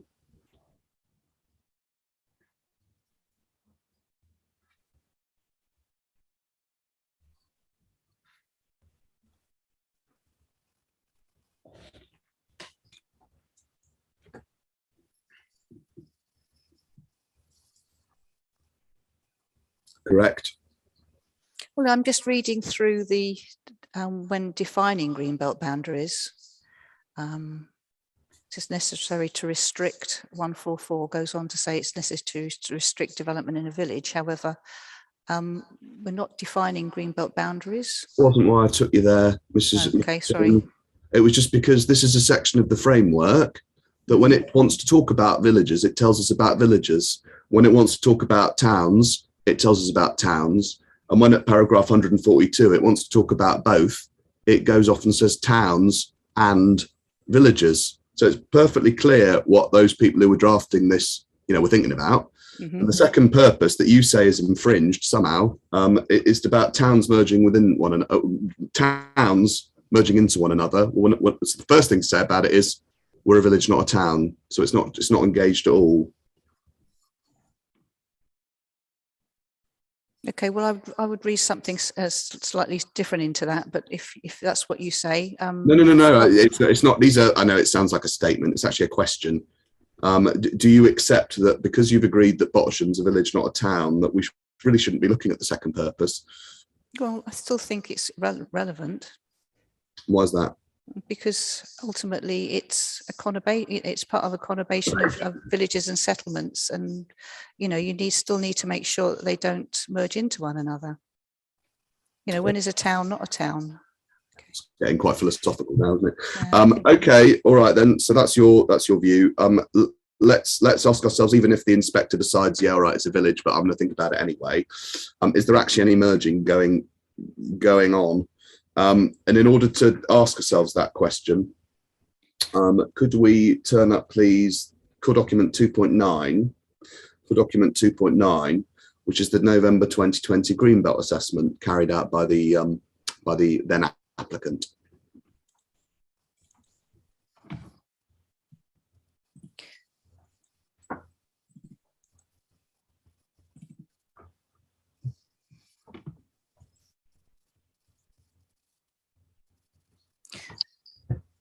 Sorry, what CD is this again? 2.9. Oh, here we go. Sorry. Right.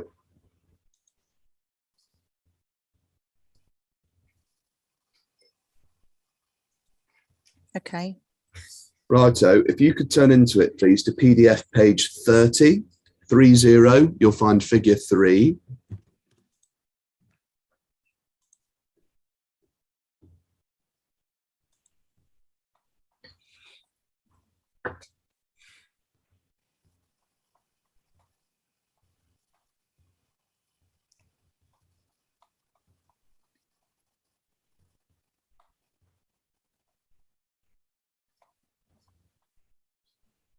Yeah, I'm getting there.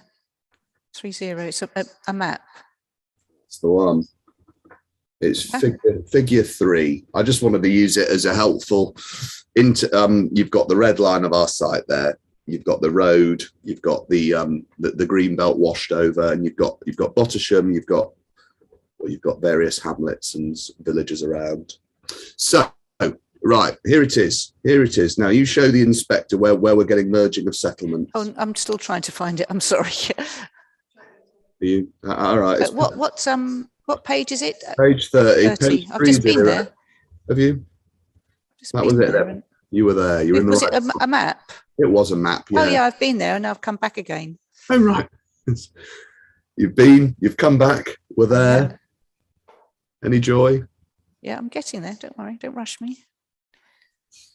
I don't think I could if I tried, Mrs. James. I wouldn't be so bold as to try. Okay. All right, here we are. Now, so here we are. The floor is yours. You show us. We know what the national policy is seeking to prevent, which is merging of towns. You say, well, not just towns. You say, but any conurbation. So, where's the merging? Well, you've got Swaff and Bulbeck to the north of the site. You've got Little Wilbrahams. I can read them. I can read the map. But where's the merging of settlements? Well, it's not merging, but it's contributing to the coalescence, isn't it? That argument of encroachment into the countryside. So we agree that the effect. No, encroachment into the countryside is a different purpose. Yeah, I know. Yeah. From merging into. I'm sorry, I'm getting quite tired now. It's been a long day, and yeah, it's avoiding towns and villages merging into one another. And I consider, I know, and I'm just getting there. But the site now is extending into the northwest of the countryside, and. Show me that merging then. Where is it? That merging. Well, it's not actually physically.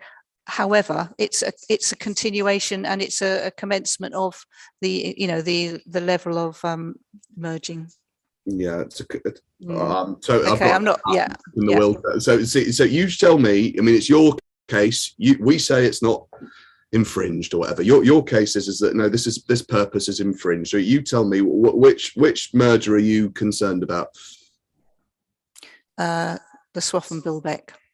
Your view is that our scheme, were it to be allowed by this inspector, it would contribute to a merger between the settlements of Bottisham and slow erosion of the green belt.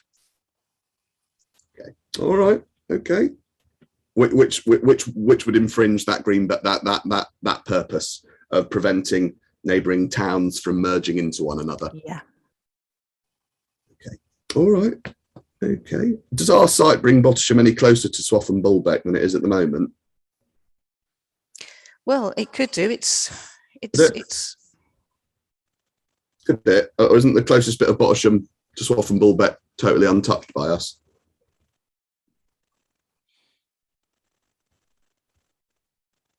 I mean, you tell me, obviously it's your case. I wasn't clear on which merger you were worried about, but it does seem to me that if it's Swaff and Bulbeck, then Bottisham's, well, I don't know what the distance is between Bottisham and Swaff and Bulbeck. Maybe you do, but we're not bringing Bottisham any closer to Swaff and Bulbeck. Okay, well, let's move on to the next one. I'm not going to move on until unless you agree that we don't, infringe against that purpose, which I think is sort of where you're going, isn't it? I mean, it's not really it's not a point you ask the inspector to put any weight on. Should we put it like that? Well, no, but ultimately, I'm relying on the evidence of Mr. Brown, who No, not on this. You're not. No, he gives you evidence on openness. I'm asking you about greenbelt purposes, and that's why you've given extensive evidence on this, and that's why I'm bothering to take inquiry time up asking you about it. So it's your evidence on this that I'm interested in. It's not character and appearance, and it's not openness. We spent ages on it, and I was, Well, okay, it provides a separation distance, between the maintaining the distance between Swaff and Bulbeck and Bottisham, and I'll leave it there. No, not until we've had one more. You've got to answer my questions. You don't get to decide when we leave it. So the question was, the extensive separation between Bottisham and Swaff and Bulbeck, it won't change as a result of our scheme. The separation distance, however, the size of the site would contribute to it. So we agree that Swaff and Bulbeck and Bottisham won't get any closer together if our inspector grants permission. It just contributes towards it. All right, fine. I say fine. I'm not quite sure I understand, but that's fine. Won't get closer to.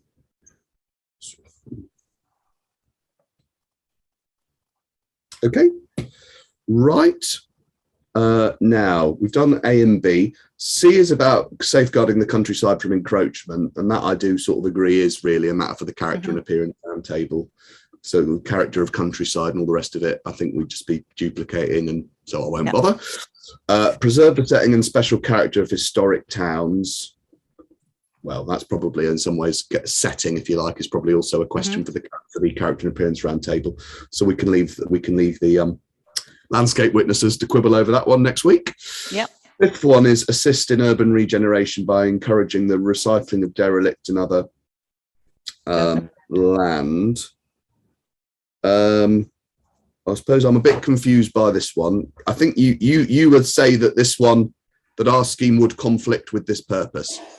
Yeah, because ultimately we're trying to ensure that development is located towards the growth areas where. Is it really your contention that allowing our scheme, if that's what the inspector did, let's be really clear about this.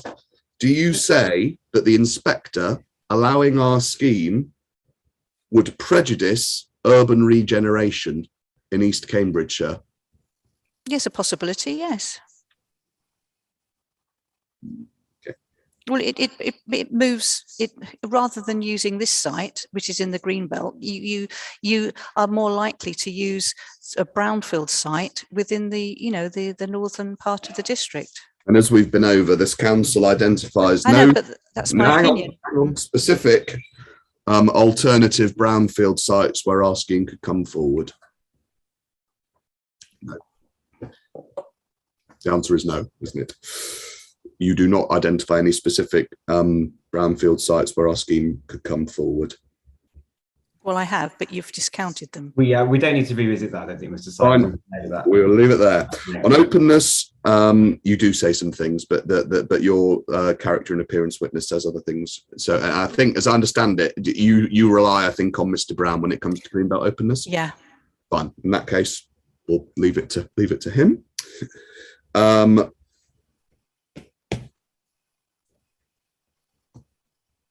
Okay.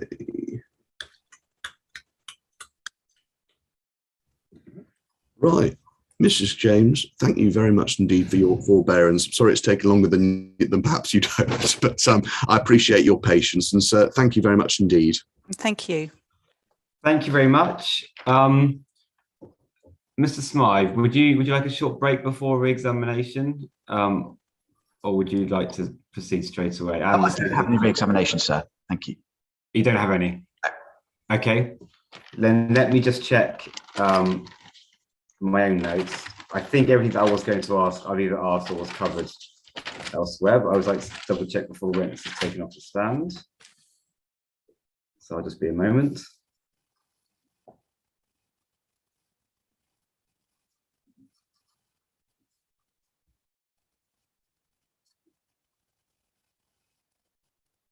Yes, everything's been asked. Okay, in that case, thank you very much, Mrs. James. Thank you. And, sir, subject to the round table, that concludes the case for the District Council. Thank you very much. Looking at the time, it is quite late in the day now. I'm wondering whether it would be best to start again tomorrow with Dr. Keefe. I suspect so. Yeah. I'm very happy to do that. I think everyone seems to be getting a bit tired. Thank you. And also we do have floats in the programme. So I think all that will mean is we bump people forward a bit and use a bit more Friday afternoon, but it shouldn't affect the programme unduly. Oh yes, so Mr. Wilson, you have your hand raised. Yes, Mr. Robert Stocking has been in touch and said he would be available to make his presentation at 9:30 in the morning, if that's acceptable to you. I think it will only take 4 or 5 minutes. That sounds perfect. It's a natural break in proceedings anyway. So yes, please tell Mr. Stocking that that's acceptable. Thank you. Okay, thank you. I'll speak to him later on tonight. Okay. Thanks very much. Thank you. I don't have anything else to raise in terms of admin. We haven't actually had any new documents other than openings either, so I don't think we need to go through that. Is there anything else that anyone would like to raise before we adjourn for the evening? No, sir. No, thank you.